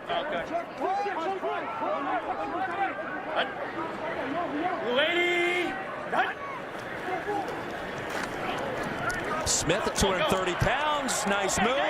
Close to a first down. That, in fact, will move the chains. Brooks brought him down, but Smith has been nifty in traffic. You can hear Drew Plitt screaming big run. He knows how important this ability to run the ball and get a first down, move the chains is for this offense, because they would like to throw the ball down the field, but you have to make these safeties respect your ability to run the ball. Led the league in rushing back in 2020. Did Smith. 12 personnel. Peyton in motion. Straight ahead goes Smith. The human bowling ball off and running. Smith into plus territory.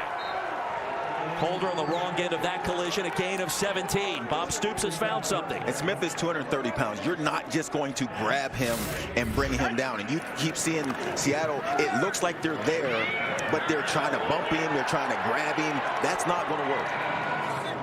5.7 yards per rush for number 2 in blue, Davion Smith. Old school I formation. Out in the flats goes Nate Becker. Lined up as a fullback. Catch the pass inside the 40. Let's go 11 personnel. Let's go gun, Hulk right, tread 2. Here we go. Gun Hulk right, tread 2 on 1. Ready? Yeah. Lenny Brown, the running back, 2nd and 5. Cut. Blue 80. Cut. And Plitt. Canella fell down. Pass went high and out of bounds.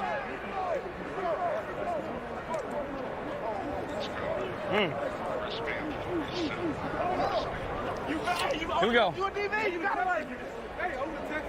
Gun double right A off close Y yo-yo 3 jet Z snag F basic on 1. Ready? Joey, you also wonder if this is 4-down territory for Arlington. I think it is. I think because they got the 5 yards on first down, I think it puts you in a position to go 2 downs. Brown, the running back again. He'll catch it in the flats. And to dip down low, stopped at the line. What a tackle for Clarence Hicks. No gain on the play. It's 4th and 5. Outstanding play by Hicks to come up. It looks like when you get out in the flat with your running back with his shoulders facing forward, you expect him to make a play. And Hicks, outstanding job of coming up and making a tackle, setting up a 4th and 4. Here we go. Gun double left A, Z short, 3 jet, Z drive, F sail on 1. Ready? Hicks a standout at UTSA back in the Lone Star State. It's 4th down. Hey! Rat! We gotta go! Daytona's hot!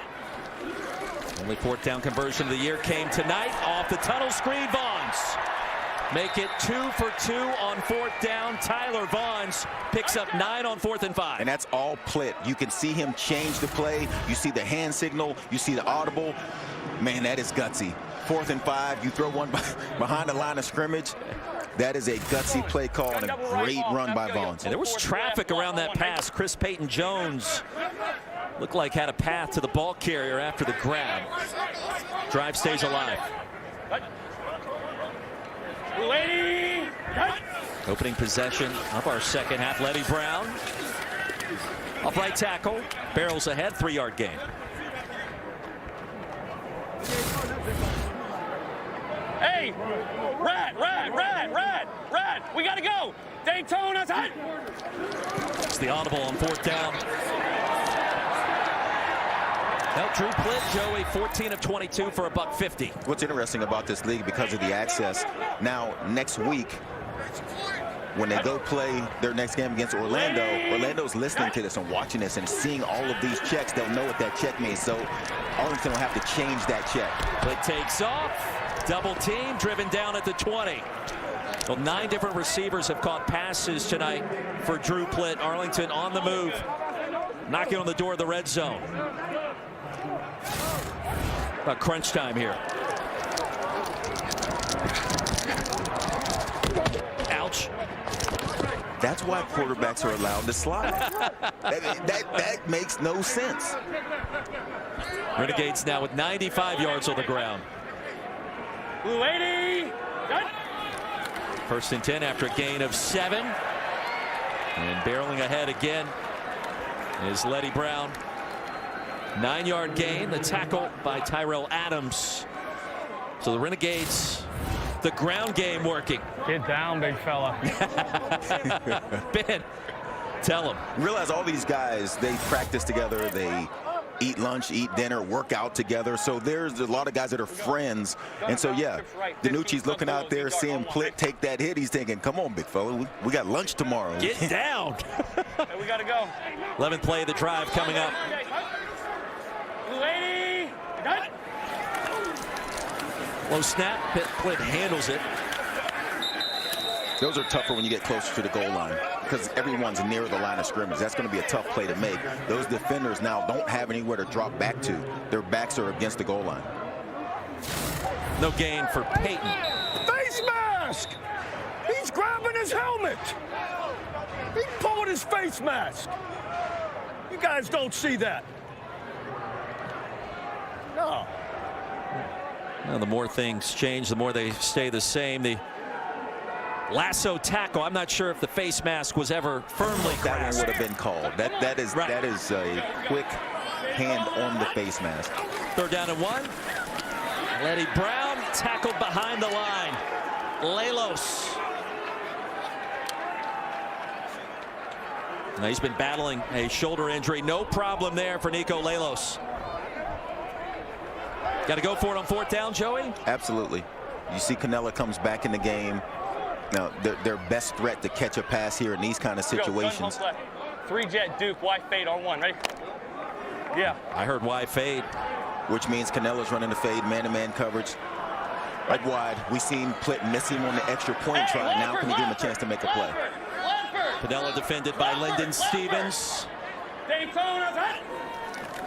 And Plitt's got to go. Delivers a pass. It comes in low and incomplete. Not sure why he looked right. You got Canella out wide to the left. Your best receiver. Size mismatch. Man-to-man coverage. There would be no reason to look anywhere besides Plitt. You're not looking off a safety. It's man-to-man coverage. Tuzar skipper Sharif Miller applying pressure. The pass low to Canella. Ben DiNucci has to love this. Good hold, baby. Good hold. Good hold. Good hold. Good hold.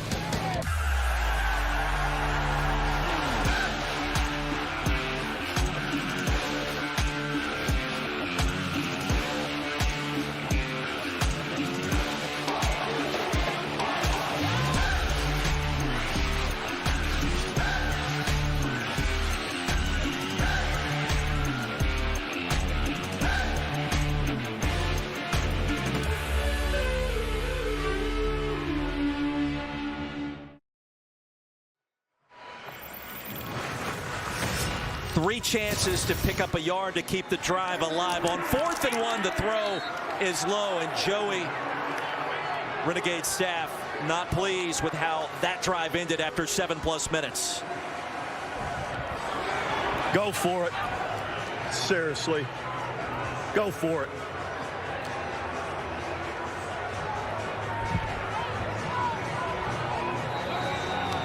I thought the headset was going to fly. I thought it was coming off. I really just don't understand why Plitt would look anywhere besides Canella. It's man-to-man coverage. You know what it is. You're not looking anybody off. You want your best receiver to win and give him the ball. That was more than half of the quarter off the clock. A win for the Sea Dragons. Josh Gordon's 2nd catch. Ahead to the 18, Eric McLean. Hey, Joey, Sal's right there with you, brother. I went up and asked him and said, you know, why are we looking to the right? He said, I have no idea. I said, you want to talk about it on TV? He said, no, thanks. Wise move by Sal. No, it is. I mean, those are the situations where you come over and you talk to your quarterback and say, hey, man, I'm your best weapon out here. Let's go to work. Go! Joey, you know what else that could be a win for? Brad will test the right side for those on the under tonight. That was a big deal. How quickly things change. But I'm 37.5. Plenty of time. Seattle with the ball. Sea Dragons favored by 11.5. Got that 12-point advantage. It started out at 5 before this game kicked off. Had 6 points scored in the first quarter, 24 in the second. We'll see what the third looks like. 3rd and 2. Let go!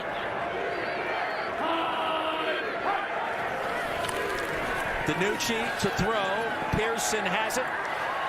What a move. Pearson sliding down after a first down. The missed tackle by Hill. It's a gain of 13. FX's Snowfall is back for season number 6. It is the final season where a few threatens to destroy the entire Saint family. Don't miss Snowfall Wednesday nights, 10 Eastern, 7 Pacific, right here on FX. Also available streaming on Hulu. Roy, do you watch Snowfall? I do not, but reading that promotional material makes me want to watch. I just lost a lot of respect for you. I'm sorry. It's a really good show. It's the 3rd time today you've said that, so there's not much respect left. Yeah, you're right. You don't have much left. First down, DiNucci. Boy, he's directing traffic. Sails a pass high for Veazey. And Willie Taylor with the shove coming in at big number 6. You can tell Jay Hayes is starting to mix up his defensive looks now. This time he just rushes 3, and DiNucci's thinking because there's only 3 coming, he had extra time in the pocket. He takes a hit. A little blind side smush. That's going to leave a mark, right? You wake up tomorrow morning, that lower back maybe feels it. Yeah, those are the ones you feel the next day. Let go! Well, the mics have been tremendous. TJ Hammonds, delayed handoff. Hammonds has a first down and a lot more. All the way to the 49. Joe Powell brought him down a gain of 17. Look, I've never played defense on a professional level, but when I see the quarterback talking to the running back, I'm going to think when he's saying, hey, a little wider. Yeah. He's telling him wider for a reason. Right. He's telling him wider because he's setting something up to get him the ball. It's not rocket science, it's football. No, it is very simple football. Broncos lock on Monday, ready? Monday. Ben DiNucci. Here we go. In the freaking zone tonight. Let go! 14 of 19 through the air, getting it done on the ground, moving his running backs around. Bruce Hector, the tackle here, after just a 1-yard pickup. What you got, June? Where is it at? Middle. Trips right up. 860 Kansas. FNX post. Here we go. Trips right up. Ready. 860 Kansas. FNX post. Do I have to tell you what the FNX post is? You do not. The post is coming. They're going long.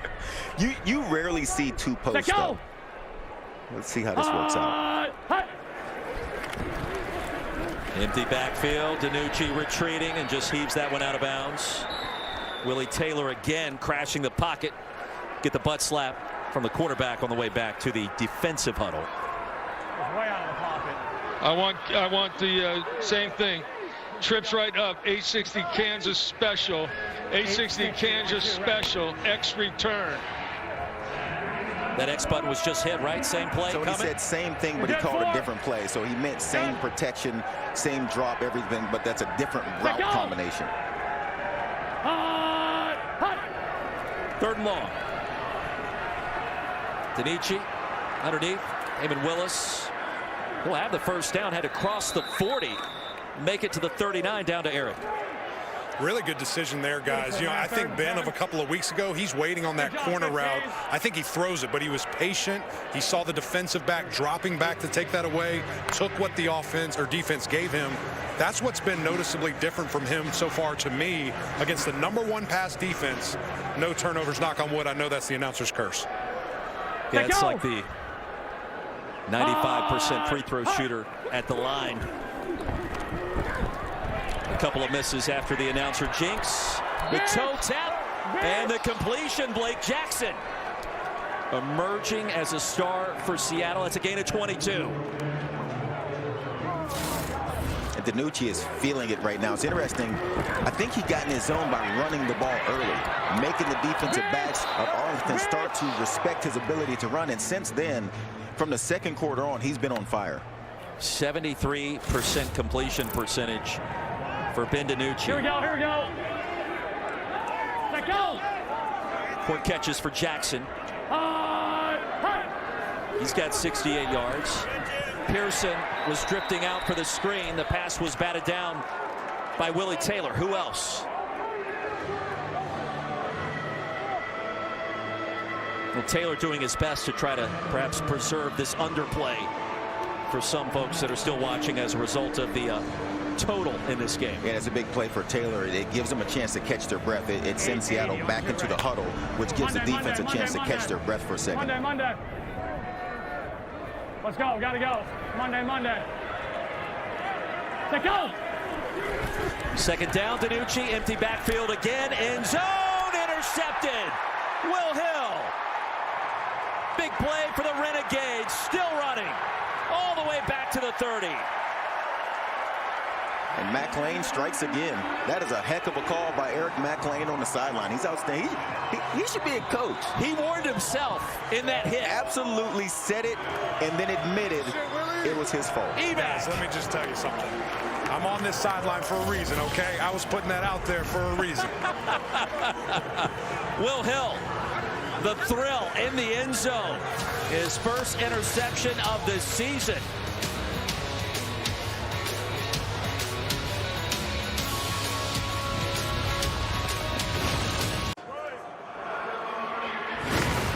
Welcome back to Arlington. Will, you were able to make a massive play there. Seattle had all the momentum, throwing the ball at a high clip. You absolutely took that away. How were you able to do that? They were running sevens and post on me all drive. So I knew it was coming. I baited them, acted like I was going to the 7 and undercutted the dig. We were in Orlando last week. I'm bald. I got fried. Could I borrow that next time we go down there? Nah, I need it for me, baby. Mac, thank you very much. Will Hill won the national championship at Florida in 2009. Rennell Hall with the completion and a 12-yard gain. Arlington gets it back. Ben DiNucci not happy. It's just a bad throw. I missed the throw. It's the first one I missed all night. I know. I'm not trying to do that. I just missed the throw. I wasn't. It was a touch. I just missed the throw. It's a touchdown. Yeah, guys, I watched Ben DiNucci. As soon as that interception happened, he came off the field, patted his chest. He said, "That's on me, that's on me." Only let out brief frustration, hitting his helmet on the ground, but he turned calmly to his teammates and said, "We're fine." Yeah, Tiffany, that's really been the only issue for Seattle in this current winning streak of 4 games, trying to make it 5. DiNucci in the red zone is prone to turn it over, Joey. Yeah, last 2 games he had 4 interceptions. Now make it 5 in 3 games. That's the only thing slowing this down. When you look at this offense and how good they are at throwing the ball, that is their one issue, is the interceptions thrown that shouldn't be thrown. And I give Coach Haslett a lot of credit right there. He's very calm in dealing with DiNucci in that situation.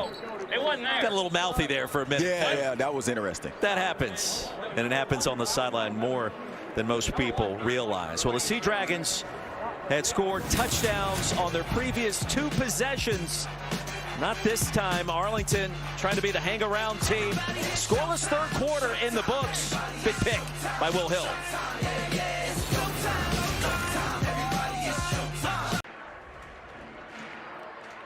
Sensational start, week 7 of the XFL. That continues tomorrow. Brahmas and the Vipers, 3 o'clock Eastern, ESPN2. DC undefeated in Orlando. That's tomorrow at 6 on ESPN. And Sunday at 2 also on the mothership. St. Louis Battlehawks, the Houston Roughnecks. Don't forget all 3 games also on ESPN+. Start of our 4th quarter back in Arlington. Renegades in rally mode. And on the move on 2nd down, Letty Brown straight ahead, a 5-yard gain. It's not the 3rd quarter you wanted for the over-under crowd. If you're the over crowd, you felt pretty good at halftime. The under's applauding, standing on their feet. I refuse to recognize the under. DiNucci, great first half. The interception there moments ago. Arlington is now forced to turnover in its last 7 games. That defense standing tall. 3rd and 4 here. Drew Plitt have a little magic left in the hat. Across the middle, dropped Caleb Van Der Esch. Boy, had real estate in front of him. Kelly was trailing. It's a play you got to make. I was just watching Sal Cannella on that incompletion.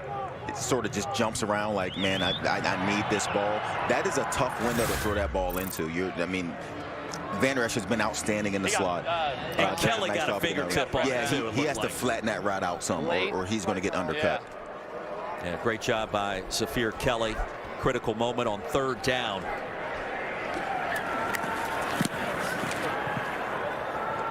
And McKnight from the 9. McKnight crossing the 20. Don't miss any episode of the 9-part docu-series Player 54 Chasing the XFL Dream. Episode 5 debuted yesterday. Looks at why Wade Phillips and Houston brought back cornerback David Tolentino Jr. in Seattle's win last week over the Guardians.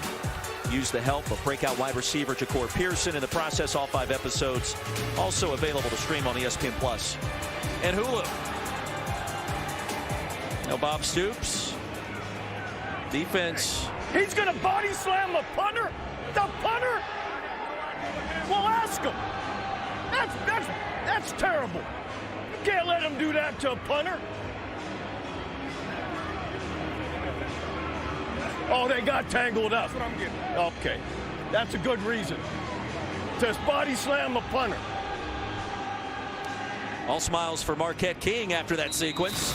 Here's a look.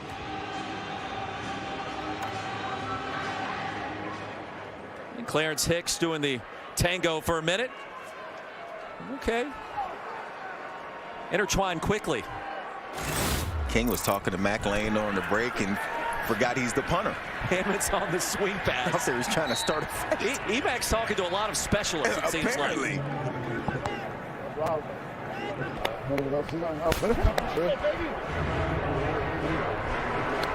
Let's go 2-9. Bro, that's the second punt I had. That's the most action I ever had, man. Why not? It was on the 10. Money punt. Good hang. Yeah. They call me crazy. This may be the first time the XFL's mic'd up a punter. I love it, though. XFL or anybody ever has ever wanted to listen to a punter. Punters are human beings, too, Joey. DiNucci, the pump fake. It'll be 3rd down. Trying to fake out Joe Powell. He did for a moment, a gain of 2. Mac Lane, did you talk to one punter at Clemson? Ever. He split the two wings or somebody.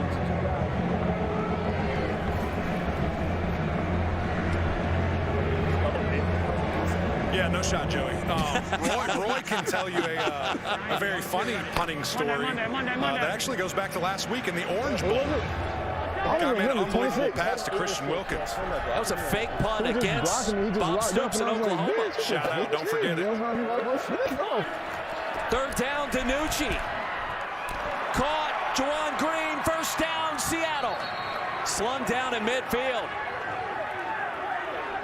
Now Shakur Brown got there, ushered him out at the 49, but that's a 1st down. The drive continues. Give him 26. Yeah, we listened to Ben DiNucci talking to Coach Haslett on the sideline, and I thought, man, that is a lot of talk back from Ben DiNucci. But if you can do this, you can come back on the field and do that. It gives you a little bit more leeway to tell your head coach, basically, hey, I got this. Leave me alone. Hey, is that the Patrick Mahomes, Aaron Rodgers effect with the delivery and the pass, and that arm just keeps dipping down further and further? Here's Bradwell. Yeah, and that one was down the field. I mean, that was a down the field throw, sidearm, which is pretty impressive. Way to beat 4. He was talking with Coach Haslett.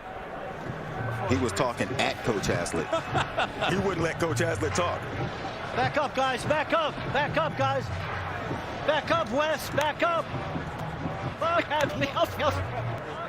Jim Haslett. Where's the get-back coach? Does the XFL not have a get-back coach? Let's go. Jim Haslett came out of retirement. The approval of his wife, Beth. Coached the Sea Dragons. Run along June Jones. Here's Bradwell spinning down. And by the way, Jim Haslett's grandson in the house tonight. That's Caden, 11 months old. Man, this is when coaching is good. Back in his day, I couldn't see this happening with Coach Haslett, but now he came out of retirement. Life is good. He has a grandson. He's out there having a good time during a 4-game win streak. That's when you do those kind of things. 1st and 10 for Seattle. Approaching 10 to go. DiNucci back to the air. In and out of the midst of Juwan Green. Shakur Brown able to bust that football out of there. 29 in blue made a nice play. Renegades, Joey, need a stop. Trailing by 12. Go, go, go, go. 860 on 2, ready. 860 up. Dog, dog. Here we go, here we go. Let go. Hut, hut. DiNucci, quick toss. Pearson stays alive. And Pearson down to the 31. You get in the 4th quarter, you start to see bad tackling on the back end. You know these guys have been out here a lot of plays going against a quarterback in DiNucci that has been on fire. And these guys on the back end have been out there a lot, and they're starting to get tired, and you can see that in their tackling. That was Crayvon LeBlanc that missed the tackle. 3rd and 3 as a result. Here we go, Detroit on 2, ready. Joey, no Josh Gordon on the field here. Monday. Here we go. Let go. Coming out quick. DiNucci going to take off. DiNucci's got the 1st down. Ball came out late. He was already whistled down. It was Donald Payne. 3rd and short. Inside the 30. Drive stays alive. Remember DiNucci told Plitt to get Ruling down. on the field is that the runner's progress was stopped. It's 1st down. I mean, he's seen Plitt take that hit and said, get down, big fella. Same thing. Ooh.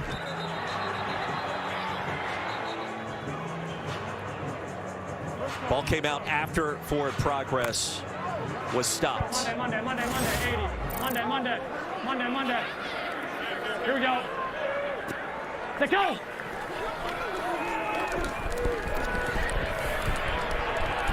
Second and 10. Now Willie Taylor getting in there again.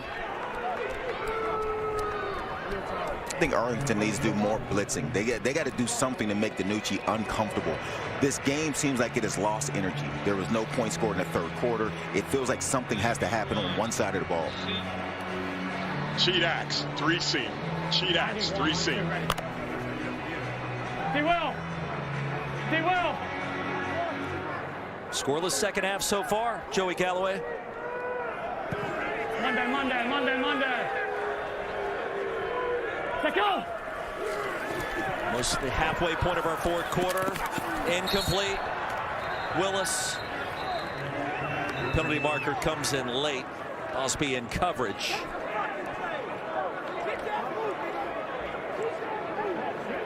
Stops. All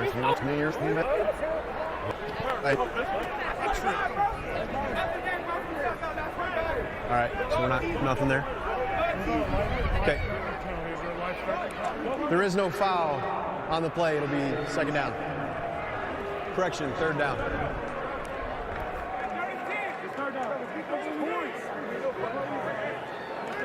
Third and 10. Both teams all 3 timeouts remaining. Still plenty of time left in this one for Arlington.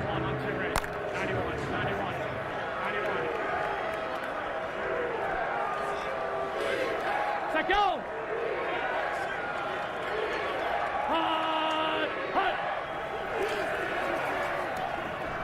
DiNucci gonna take off. Ushered out of the 25. It was Taylor. It'll be 4th down and long. Now, Joey, this is one area Seattle has excelled in this season. Special teams, the return game with McKnight, the kicking game with Eberle. Yeah, it's a pretty good stop by Arlington.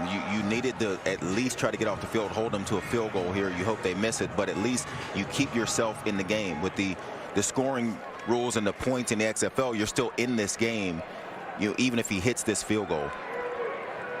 Even If he connects, still a 2-score contest. 43-yarder from the left hash. Eberle, automatic. Played his college ball at Utah State, and the lead expands to 15.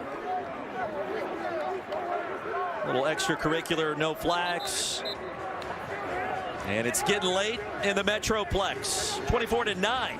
Seattle with the lead, 6:45 to go. Arlington challenged the previous play that there was a false start. 96. There was a false start. That penalty will be enforced. 5 yards. It'll be 4th down and 13. That was Daniel Joseph as we send you to the XFL Command Center. Dean Blandino, what did you see? We saw a flinch, so basically it was the right wing that flinched before the snap, and Coach Stoops and the staff picked it up. We looked at it. It was clearly a flinch, and so they win the challenge. False start will move them back, and now Seattle has to re-kick or go for it. Field goal off the board, Dean. Thank you. 21-9. Eberle back on the field to attempt this field goal from 48 yards.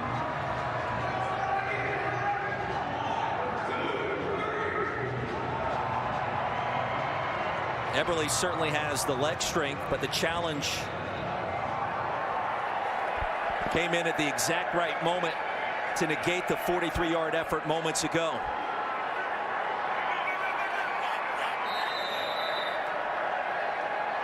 Eberle only 1 miss this season.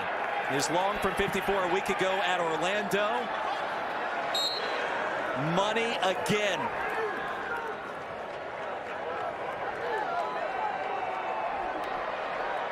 (24-9) after the redo.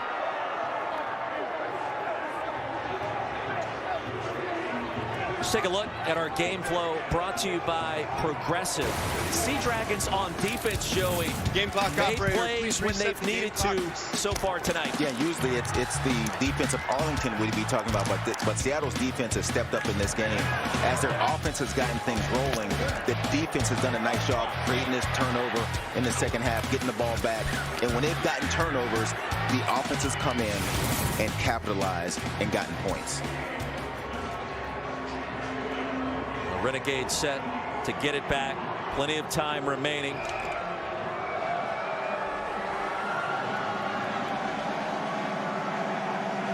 Victor Bolden will be the 3rd different kick returner we've seen for the Renegades so far. And Ron Zook dialed him up correctly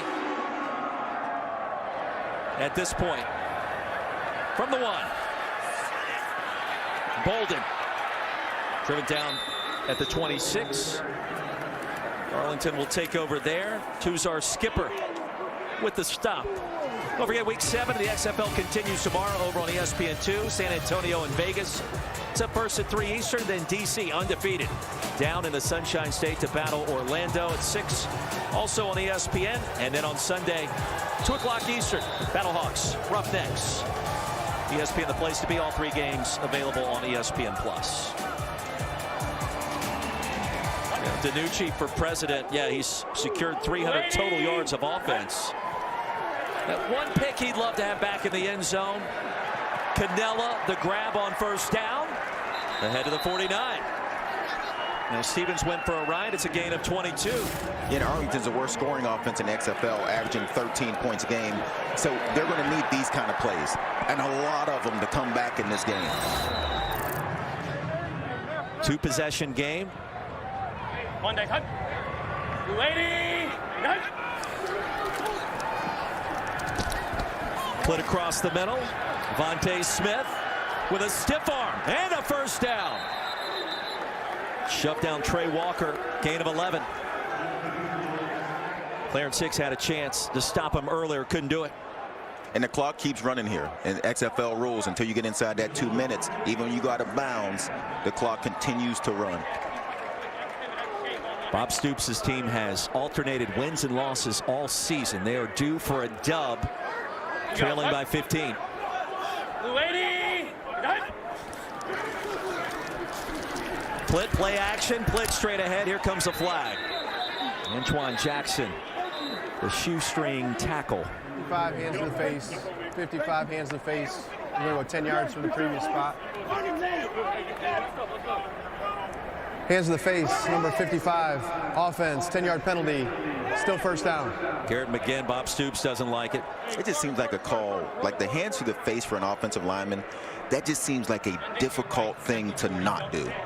And this guy's charging at you. It just seems hard.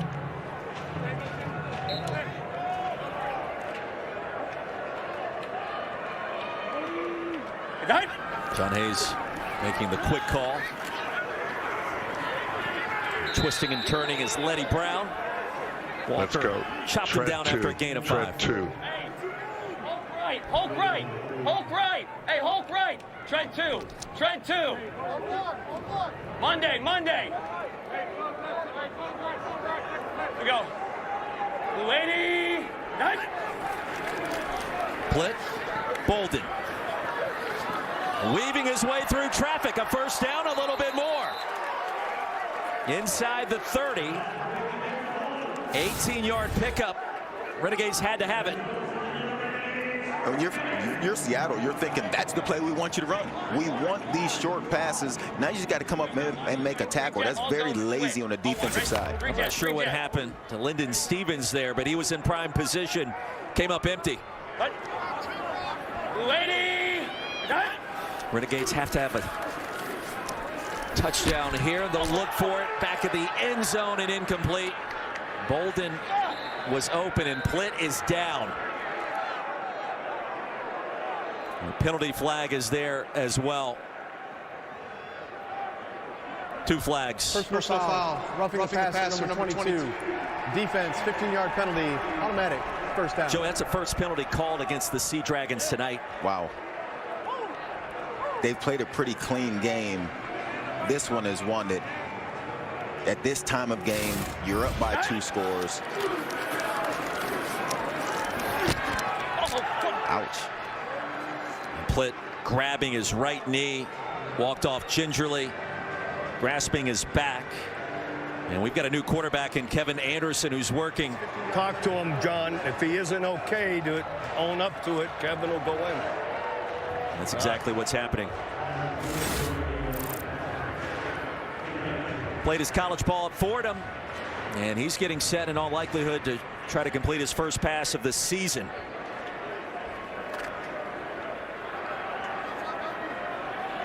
'73 touchdowns during his time at Fordham. The first down moves the football after the penalty all the way to the 15.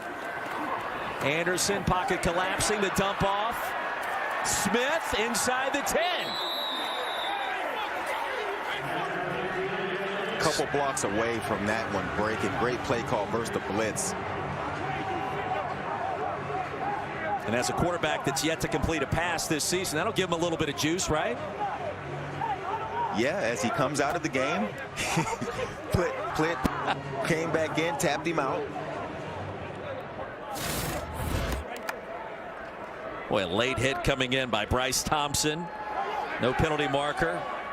And Garrett McGinn jumped in his grill. Plitt back on the field.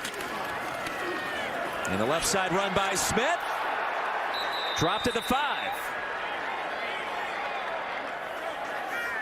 Now Holder probably should have had him deeper down the field. Couldn't bring him down. It's a 4-yard gain. Man, Smith runs hard. I don't know that we've seen one guy bring Smith down all night long. He runs hard. Here we go. 3rd and short. That's Casper. Colt 2 split all 1, right? Still time left in this game, trailing by 15. Monday. The pace here, you'd like a little quicker, perhaps. Smith, jump cut. Only needed a yard. He'll pick up the first down. It'll be 1st and goal inside the 4.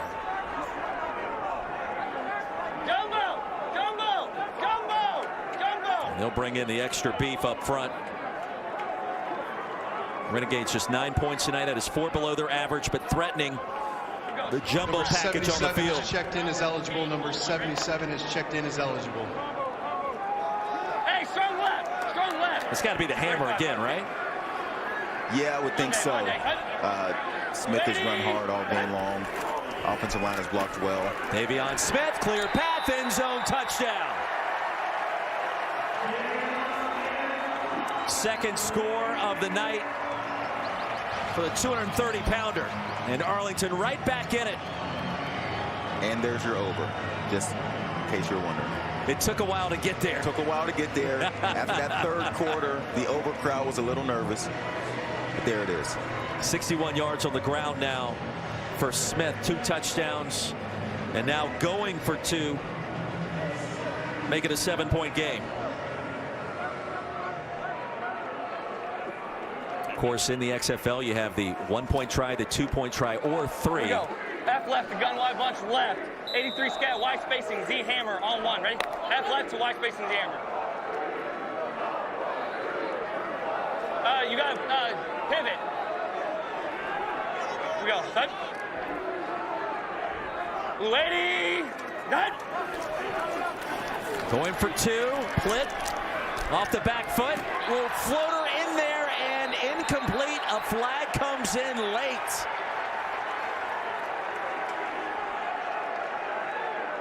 Rennell Hall in the back of the end zone.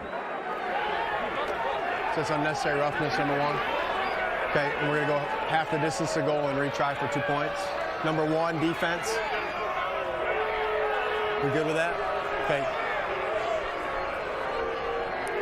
Personal foul.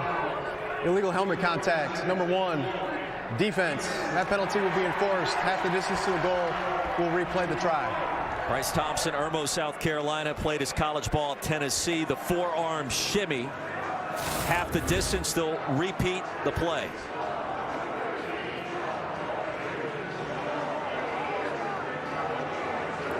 Check in with Dean Blandino. Dean, did you see anything different there?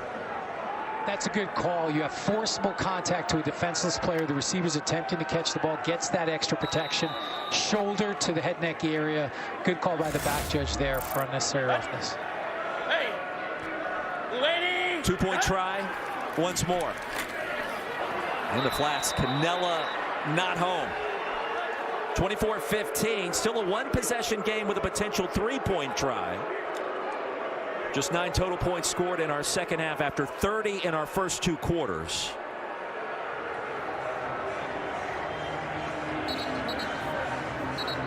It is week 7. This is game number 1. 3 more games to come, including 2 tomorrow at 3 and 6 Eastern. ESPN2 and ESPN. The Brahmas and the Vipers, Defenders undefeated, and Orlando. Then Sunday, the Battlehawks and the Roughnecks. That's at 2 Eastern, also on ESPN. All 3 games on ESPN+. Eric McLean. Hey, a really interesting decision here, right, guys? There's 2 minutes left. You're down 9 points, and you're deciding to play defense. I get it, kind of, Joey, but, man, I want to go for it. They might even be onside kicking. They're just kicking it off, Joey. I don't love it. I don't love it at all. You have 3 timeouts. I was thinking about this when they were going for the extra point, which way I would go with this. I think because my best unit that I have on my team is the defensive side, I think I might kick this one off, too, with 3 timeouts. But, I mean, you haven't stopped anybody all game. I guess the second half, kind of. I don't know, man. This offensive league. You're asking the worst offense in the league to get a 4th and 15. That is the alternative to the onside kick, a chance to get the ball back right away. McKnight bolts ahead, 31-yard return. Seattle gets it back with 2:09 to go. And Arlington with 3 timeouts to work with, plus the 2-minute warning. Yeah, so there's plenty of time. You know, if Arlington can do their job, you would take one of the best defenses in the league on the field, down 9, 2 minutes plus, 3 timeouts. I don't mind this decision. Josh Gordon back on the field. What figures to be a running situation for Seattle. Instead, back to the air. Gordon gets it on the screen.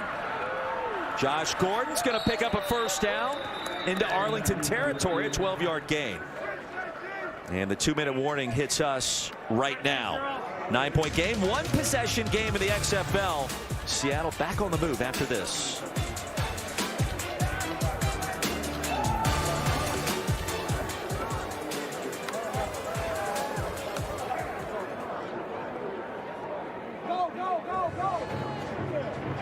2:02 to go. A timeout was called before the 2-minute warning. Mr. Galloway. All right.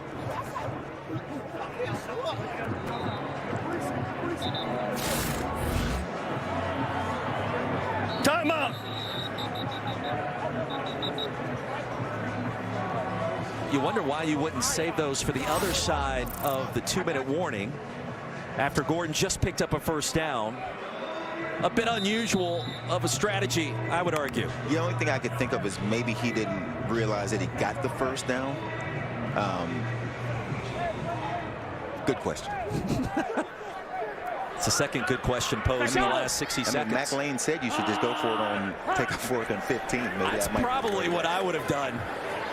Pearson leapfrogs a defender midair. It was right over Shakur Brown. And he goes out of bounds, which stops the clock inside 2 minutes. It's two interesting play calls, to be honest with you. We got a lot happening. Joey Galloway breaking it down. And the shove out of bounds late. 1:56 to go. Still a ball game.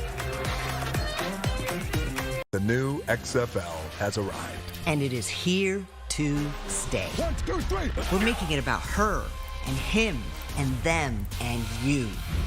It's a chance for everyone to be a part of something bigger. Something that just might be more than football. Touchdown! Intercepted! Showing the burners! Come experience the XFL. Don't wait. Get your single game tickets now at xfl.com/tickets. Bring it in for the XFL with a first look at some rising stars. Abram Smith. And a new opportunity for others. Danucci, he's in! Week 7 continues tomorrow on ESPN2 and ESPN and wraps up Sunday on ESPN. Now back inside of Choctaw Stadium, Joey Galloway, Roy Philpott, Eric McLean, Tiffany Blackman. 1:56 to go. The XFL, a 9-point lead, translates into a 1-possession game with the touchdown and the 3-point conversion from the 10-yard line. Arlington trailing. The issue is Renegades don't have the football. Seattle does. And Luis Perez, the newly signed quarterback, trying to help out tonight's starter in Drew Plitt. And after all of that, it is second down for Ben DiNucci. Second and a long 4. Bradwell tripped up, crossing the 40. It'll be 3rd and inches after a 3-yard gain. Arlington has called their second charge timeout. This will be a 30-second timeout. Game clock operator, please reset the game clock to 1 minute, 51 seconds. This was an immaculate first half with 30 points scored. Clean half, few penalties. And when it comes to the standings, this game really means a little bit more than most matchups. Seattle 4-2 and a tie for second with St. Louis. And by the way, DC comes to Seattle next weekend. Arlington right there as well. Don't forget, top 2 teams in the north, top 2 teams in the south make the playoffs. A chance to play for the championship as well. Hammond's the running back. Officially 3rd and 2. KG, move down. You got 4. Hey, go to 52. Go to 52. Josh Gordon, top of your screen. It'll be Hammonds probing the A gap, twisting and turning. That is a first down. Will Clark the tackle. The all-important first down for Seattle in search of win number 5 in a row. And Joey Arlington with just 1 timeout. Mathematically, it starts to get difficult. Arlington has called their 3rd and final charge timeout. We'll step aside as well. The conclusion in Arlington coming up. 9-point game back in Arlington. 1:46 to go. Renegades out of timeouts. It is first down for the Sea Dragons.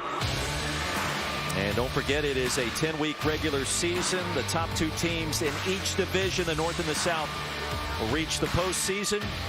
Championship May 13th on ABC, just around the corner. And for Seattle, this Sea Dragons team started out 0-2. Joey, it has been a different story for Jim Haslett's team since that winless start on the verge of 5 straight dubs. Yeah, we're looking at 2 of the 3 second-place teams because Seattle is tied with St. Louis. Anthony Becht has done a nice job with the St. Louis team, and they're sitting in second place also. So these games for Seattle, very important. Arlington is up a game in second place in the South, so they could have sort of afford a loss here and still be in second place. But it's be a huge win if Seattle can pull this off. Well, our especially crew, facing DC next week. No question. That's where I was going. Our crew will be in Seattle next Sunday night for DC and Seattle. What is shaping up to be a massive showdown. Get go!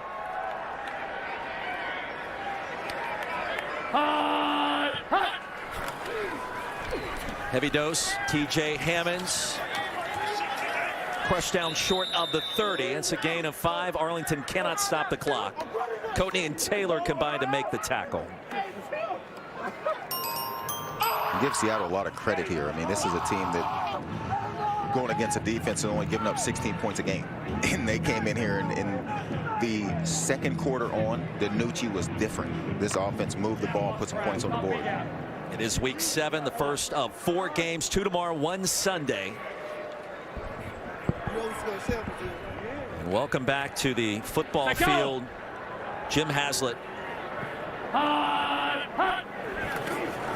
Hammonds again. Sure you want to stay in bounds here. Nifty move. DiNucci loved it.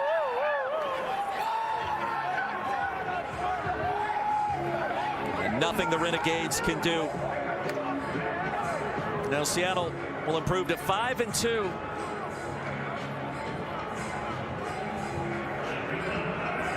Drew Plitt, plenty to think about this coming week. Luis Perez on the squad.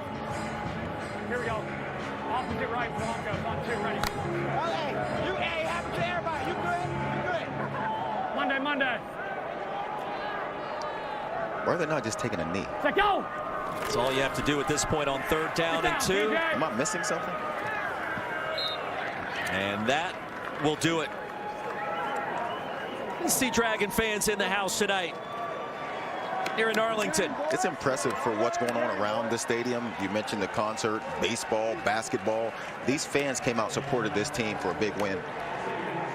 5 wins in a row for Jim Haslett and the Seattle Sea Dragons.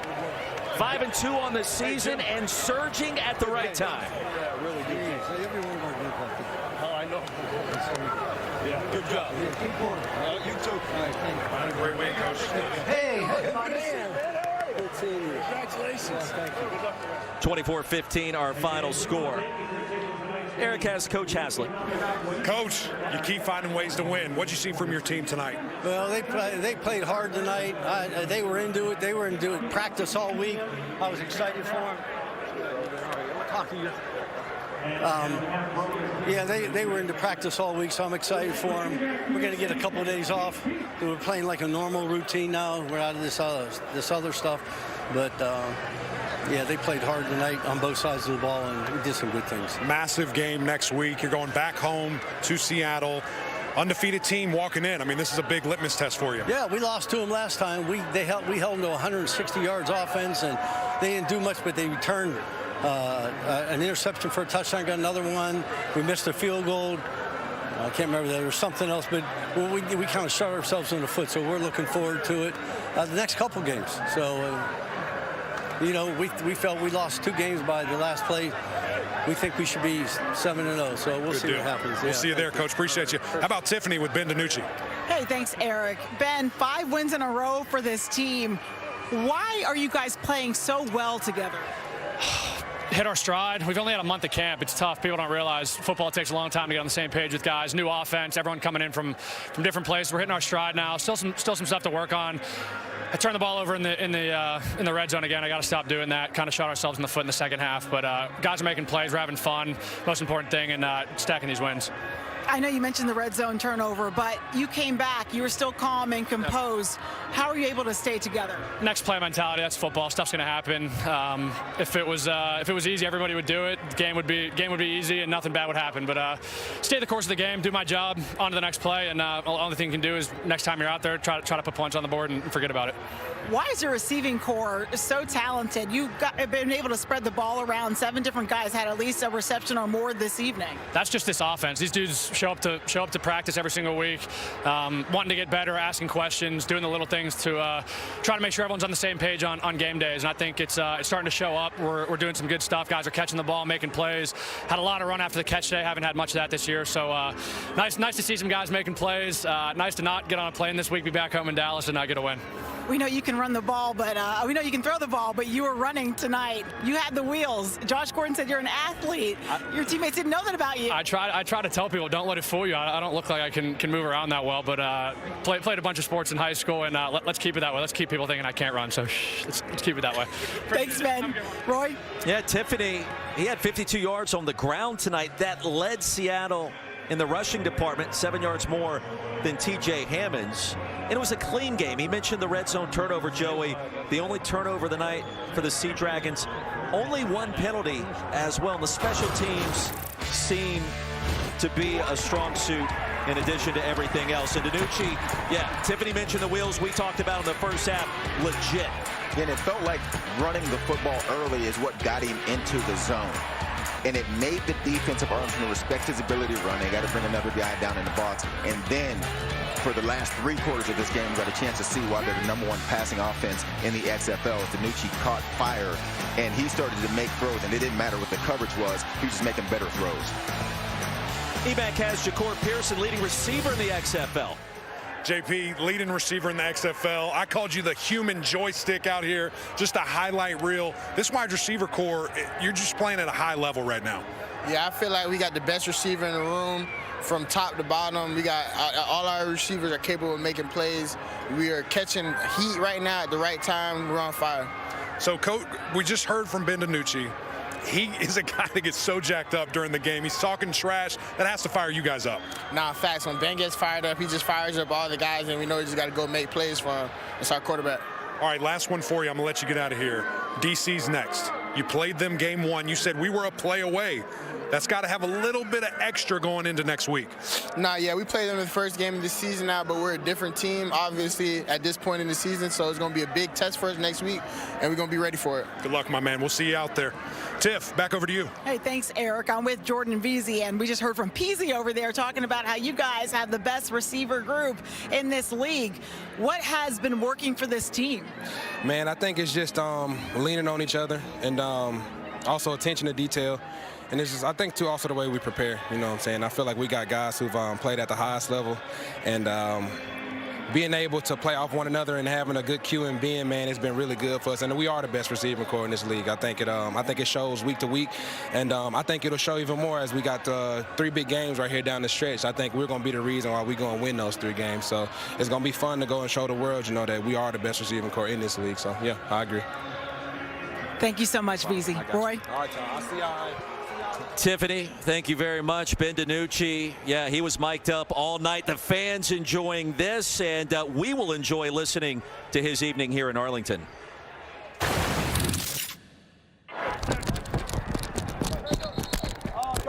You ain't catching me, brother.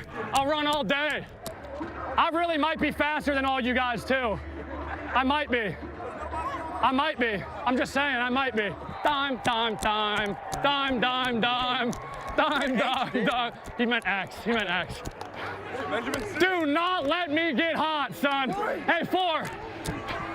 Hey! Nice head! I'll see if I can just go 90 this first play. We can go back to the sideline. I know I made a mistake. I know. I just got to put it. Because you took points. Just a bad throw. I missed a throw. It's the first one I missed all night. What I'm saying. I know. I'm not trying to do that. It's just missed the throw. All Access, Ben DiNucci had something to say there to Coach Haslett. And the fans here in attendance supporting the Sea Dragons. Got to feel good about that. And listen, on the ground, 203 yards rushing, the leading rushing quarterback up to this point, the start of week 7. Let's check in again with EMAC. Guys, it's not all about offense. Let's talk to some defensive guys. Skip, you know, you guys really just flexing your muscles these last couple of weeks, last 4 or 5 weeks. Team looks really good right now. Yeah, you know, we're just trying to stay together. You know, we understand it's 10-week games, 10-week season, so we're just trying to stay together. You know, first, like I said, the first game, second game, you know, we were a little rattled and things like that. We kept hearing, you know, we're the best defense, blah blah blah. And so we got a little, you know, ahead of ourselves. So we got, you know, caught up a little surprised, but you know, again, I'm just glad that the defense get to come together, and you know, we're playing solid ball. I've asked Coach about this. I've asked a couple of guys about this. Next week, huge test. DC comes to town. They've got probably the best rushing offense, so that's going to rely a bunch on you, 2 running quarterbacks. I know you played them game 1. How differently will this game be? It'll be different because actually we get to know what they're doing. You know, it's different. Week 1, there was really no film to watch. We was watching the offensive coordinator from college or whatever he came from, so we didn't really get to see the guys that we were going to face. That was a challenge, but you know, like you said previously, it's going to be different. Why is it going to be different? Because we played them already. You know, they're undefeated, so you know that's a little that adds on to it, and you know, it feels like a little rivalry game, to be honest with you. That's right. I'm going to be honest with you. It just feels rivalry-ish. I like that, and I love what you said there. You had nothing on these guys week 1. Now you have a ton of film. Now you have tendencies, even play calls because of the access and the different things. How much of that will aid you guys in your preparation? It will prepare us a lot, you know. Proper preparation prevents poor performance. So, like you just said, we're going to have a lot of film to go over, to watch. I give credit to them. They are a good football team. You can't be a good football team and not be undefeated, you know. It doesn't matter any league you play in, you know, it's hard to get a win. And these guys got, what, 7 of them? 6, 7 of them? 0 losses? It speaks for itself. It does. All right, last one for you. I'm going to get you out of here. It's Friday night. You got the weekend off. How cool is that to have a little relaxed time, a little chill time? It's awesome, man. You know, we got 2 days off, and we got back to work on Monday. That's right. That's right. I appreciate your time, my friend. Thank you. Poetic with the alliteration. Not going to even attempt to try to repeat what he just said, but the defense, mentioned the word legit earlier. It is legit for the Sea Dragons, and they're coming at you from all 3 levels, making plays in a variety of different ways, Joey. Yeah, and it was different looks, and Ron Zook switched up his looks very well against this Arlington offense. On the back end, giving them multiple coverages, sending blitzes at times. We've seen it at the end of the first half, sending blitzes and just making Plitt uncomfortable in the pocket. Back down to Tiffany Blackman. Tiff. Hey, I'm with Blake Jackson and his son, Legend. You had some key grabs for your team tonight. What was it like to do that in front of your son here? Man, it's a blessing. You know, it's stuff that you get to, you know, you dream of just getting to play in front of your family, getting to play in front of, you know, your son and your kids and stuff. It's completely different. You know, just being able to come out here and do it. It's the only Texas game we get to play in. I'm from Houston, so it's not too far of a drive. But, yeah, man, it was definitely a great memory. It's going to be something I'll remember for sure. And hopefully there's more games he gets to come and watch me play for sure. Your quarterback, Ben DiNucci, continues to just be really, really good. What has him in position to be so successful? Man, you know, we just instilled that confidence in him, that we're riding with him, that we believe in him through the ups and downs, just to stay, you know, confident, not to lose his confidence, and just to go out there and do what he does and just ball. And you guys have DC coming up this week, right? So how much are you looking forward to that matchup and maybe a little bit of, you know, some redemption? It's gonna be some great football. I'm excited for it. I can't wait. It's gonna be something that it's gonna be good TV for sure. So I'm ready to get to it. We're gonna have a good week of practice and prepare for it and go out there and ball. Just do what we do. Thanks so much, Blake. Roy? Yeah, Tiffany. Blake Jackson now 3rd in the XFL with 34 receptions, running around with his son, and you know memories are being made that will last, as Blake indicated, a lifetime for sure. And one of the great moments here as the Sea Dragons win their 5th game in a row. One of the hottest teams in the league. And Blake Jackson running routes with his boy. Also go all access with now the 3rd leading receiver in the league. Blake Jackson in the house tonight. Come on, catch the ball. Let's keep this rolling, boys. Keep it rolling. Do you hear that? 80 and 81 tell you, if they put 80 in the game, they're going to throw it. They put 81, he's the flashing and blocking. You ain't catching me, brother. I'll run all day. I really might be faster than all you guys, too. I might be. I'm just saying, I might be. We're saying it's offensive pass interference. Okay. He pushed him. On that receiver on that edge? Yeah, hell yeah. You would like Dime.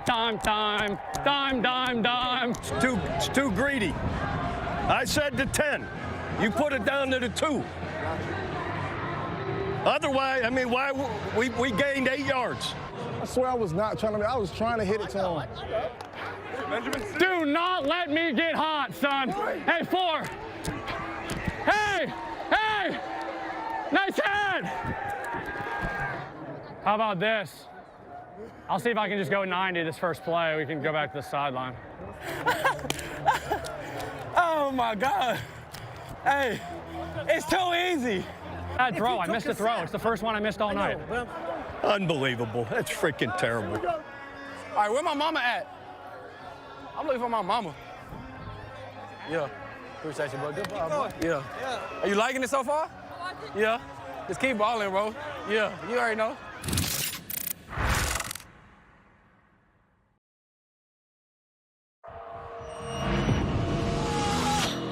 Welcome to Week 6 of the XFL. Let them know that we are number 1. All about access. You're not getting me. It's what we love. Make a miss. There it is. It's what you love as well. They got me mic'd up. Oh, good. Special teams fiasco and a big strike for Seattle on the road. Flint lets it go in zone. Wow! What an unbelievable grab! How are you able to see it? I just got my contacts about 2 days ago, so I can see it a little bit now. Ball's on the ground, and Williams is going to take it to the house. You got to be kidding me. How would you draw that play up? Wow, look at that. When your number gets called, make a play. Get yourself on a Sports Center top 10, whatever it is. Have a little swag today, man. Give me some.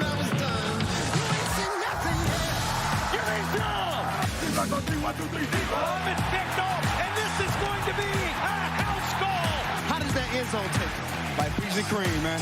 DC Defenders, the only undefeated team in the XFL. The noise was amazing. The beer snake was amazing. You like football? I love football, Coach. We do too.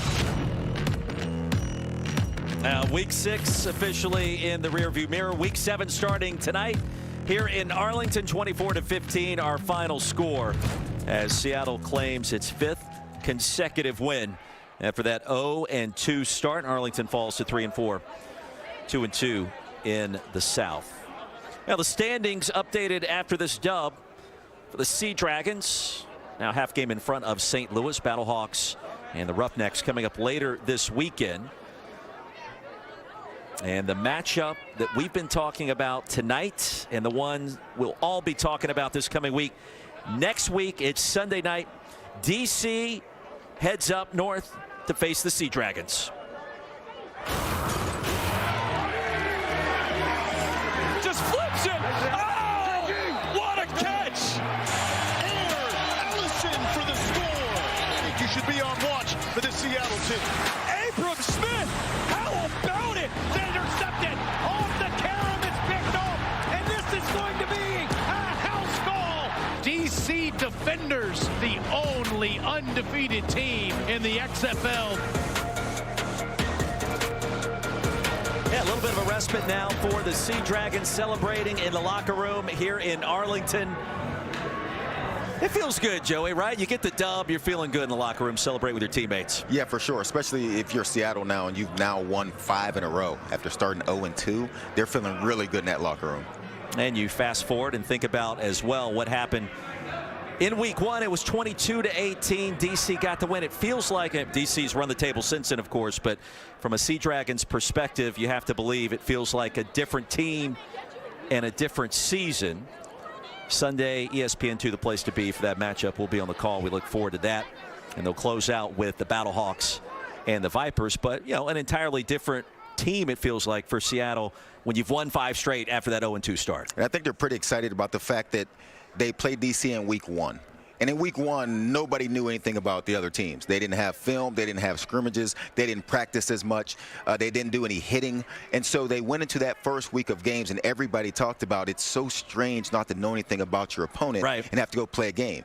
And they played within 4 points of an undefeated team and the team that everyone considers to be the best team in the XFL right now. So if you're Seattle and now you have DC coming to Seattle at home, you're hoping to give them some of that good Seattle weather, a good drizzle going on up there. So you're pretty excited if you're Seattle about the position you're in. Well, and don't forget, too, Jim Haslett mentioned it post-game today. He talked about it with us last week. It's a game they felt like that they should have won. There was a pick six. There was a missed field goal. There were some first-game jitters, I think, that were part of that. And so all in all, now that you've won 5 straight, you got momentum on your side, and you go back to week 1 where you had a great chance. You couldn't close the deal. All right, now's the time to do that. Yeah, now is the time to do that. And they also have St. Louis coming up on that schedule also. Yeah. And so if you're Seattle, after starting 0-2, you are now in a position where everything is right in front of you. So you love the way this thing has set up. You love they also played St. Louis within 2 points. Right. And so the two teams that they're worried about, they played them very closely, and they get a chance to play them again. So if you're Seattle, you're pretty excited. All right, and the playoff push continues for all of these teams. Arlington, even after the loss tonight, in a good spot considering what they have coming up. And week 7 starting officially tonight. We got 3 more games. Vegas, 2.5-point favorite against San Antonio. That's the first game tomorrow, 3 o'clock Eastern on ESPN2. Later on, Saturday evening, 6 Eastern. DC undefeated, a 9.5-point favorite in Orlando. We saw the Guardians last week against Seattle. They competed. That will be closely competed game, or competitive game rather, than the second half, you have to think. And then it will wind up week 7. Sunday, 2 Eastern, ESPN. Roughnecks, a 3-point favorite against the Battlehawks. Yeah, and if you're Arlington, you know that you now have Luis Perez coming in. You traded for a quarterback that has been better than the quarterbacks you've had. So they were a half game up on San Antonio coming into this, or a game up on San Antonio coming to this game. And so they're still in a fine position also. They're still sitting there in second place. They got a quarterback coming in. We're going to see what they're made of moving forward. But both these teams should be feeling pretty good about their chance of getting to the playoff. It's all about the postseason push, as all eyes are on the upcoming playoffs. Always a great time of year, and for the XFL, now starting week number 7, momentum continues. Vipers and Brahmas, Saturday, that's tomorrow, 3 Eastern, ESPN2. Be the second of 4 games this weekend. We look forward to each and every one. Great job tonight by the Seattle Sea Dragons, 5 wins in a row. For Tiffany Blackman, Eric McLean on the field, Joey Galloway here in the booth, our director Steve Turnberger, our producer Ben Hogg, I'm Roy Philpott. We say good night from the Metroplex. 24-15, Seattle, the big win tonight on the road.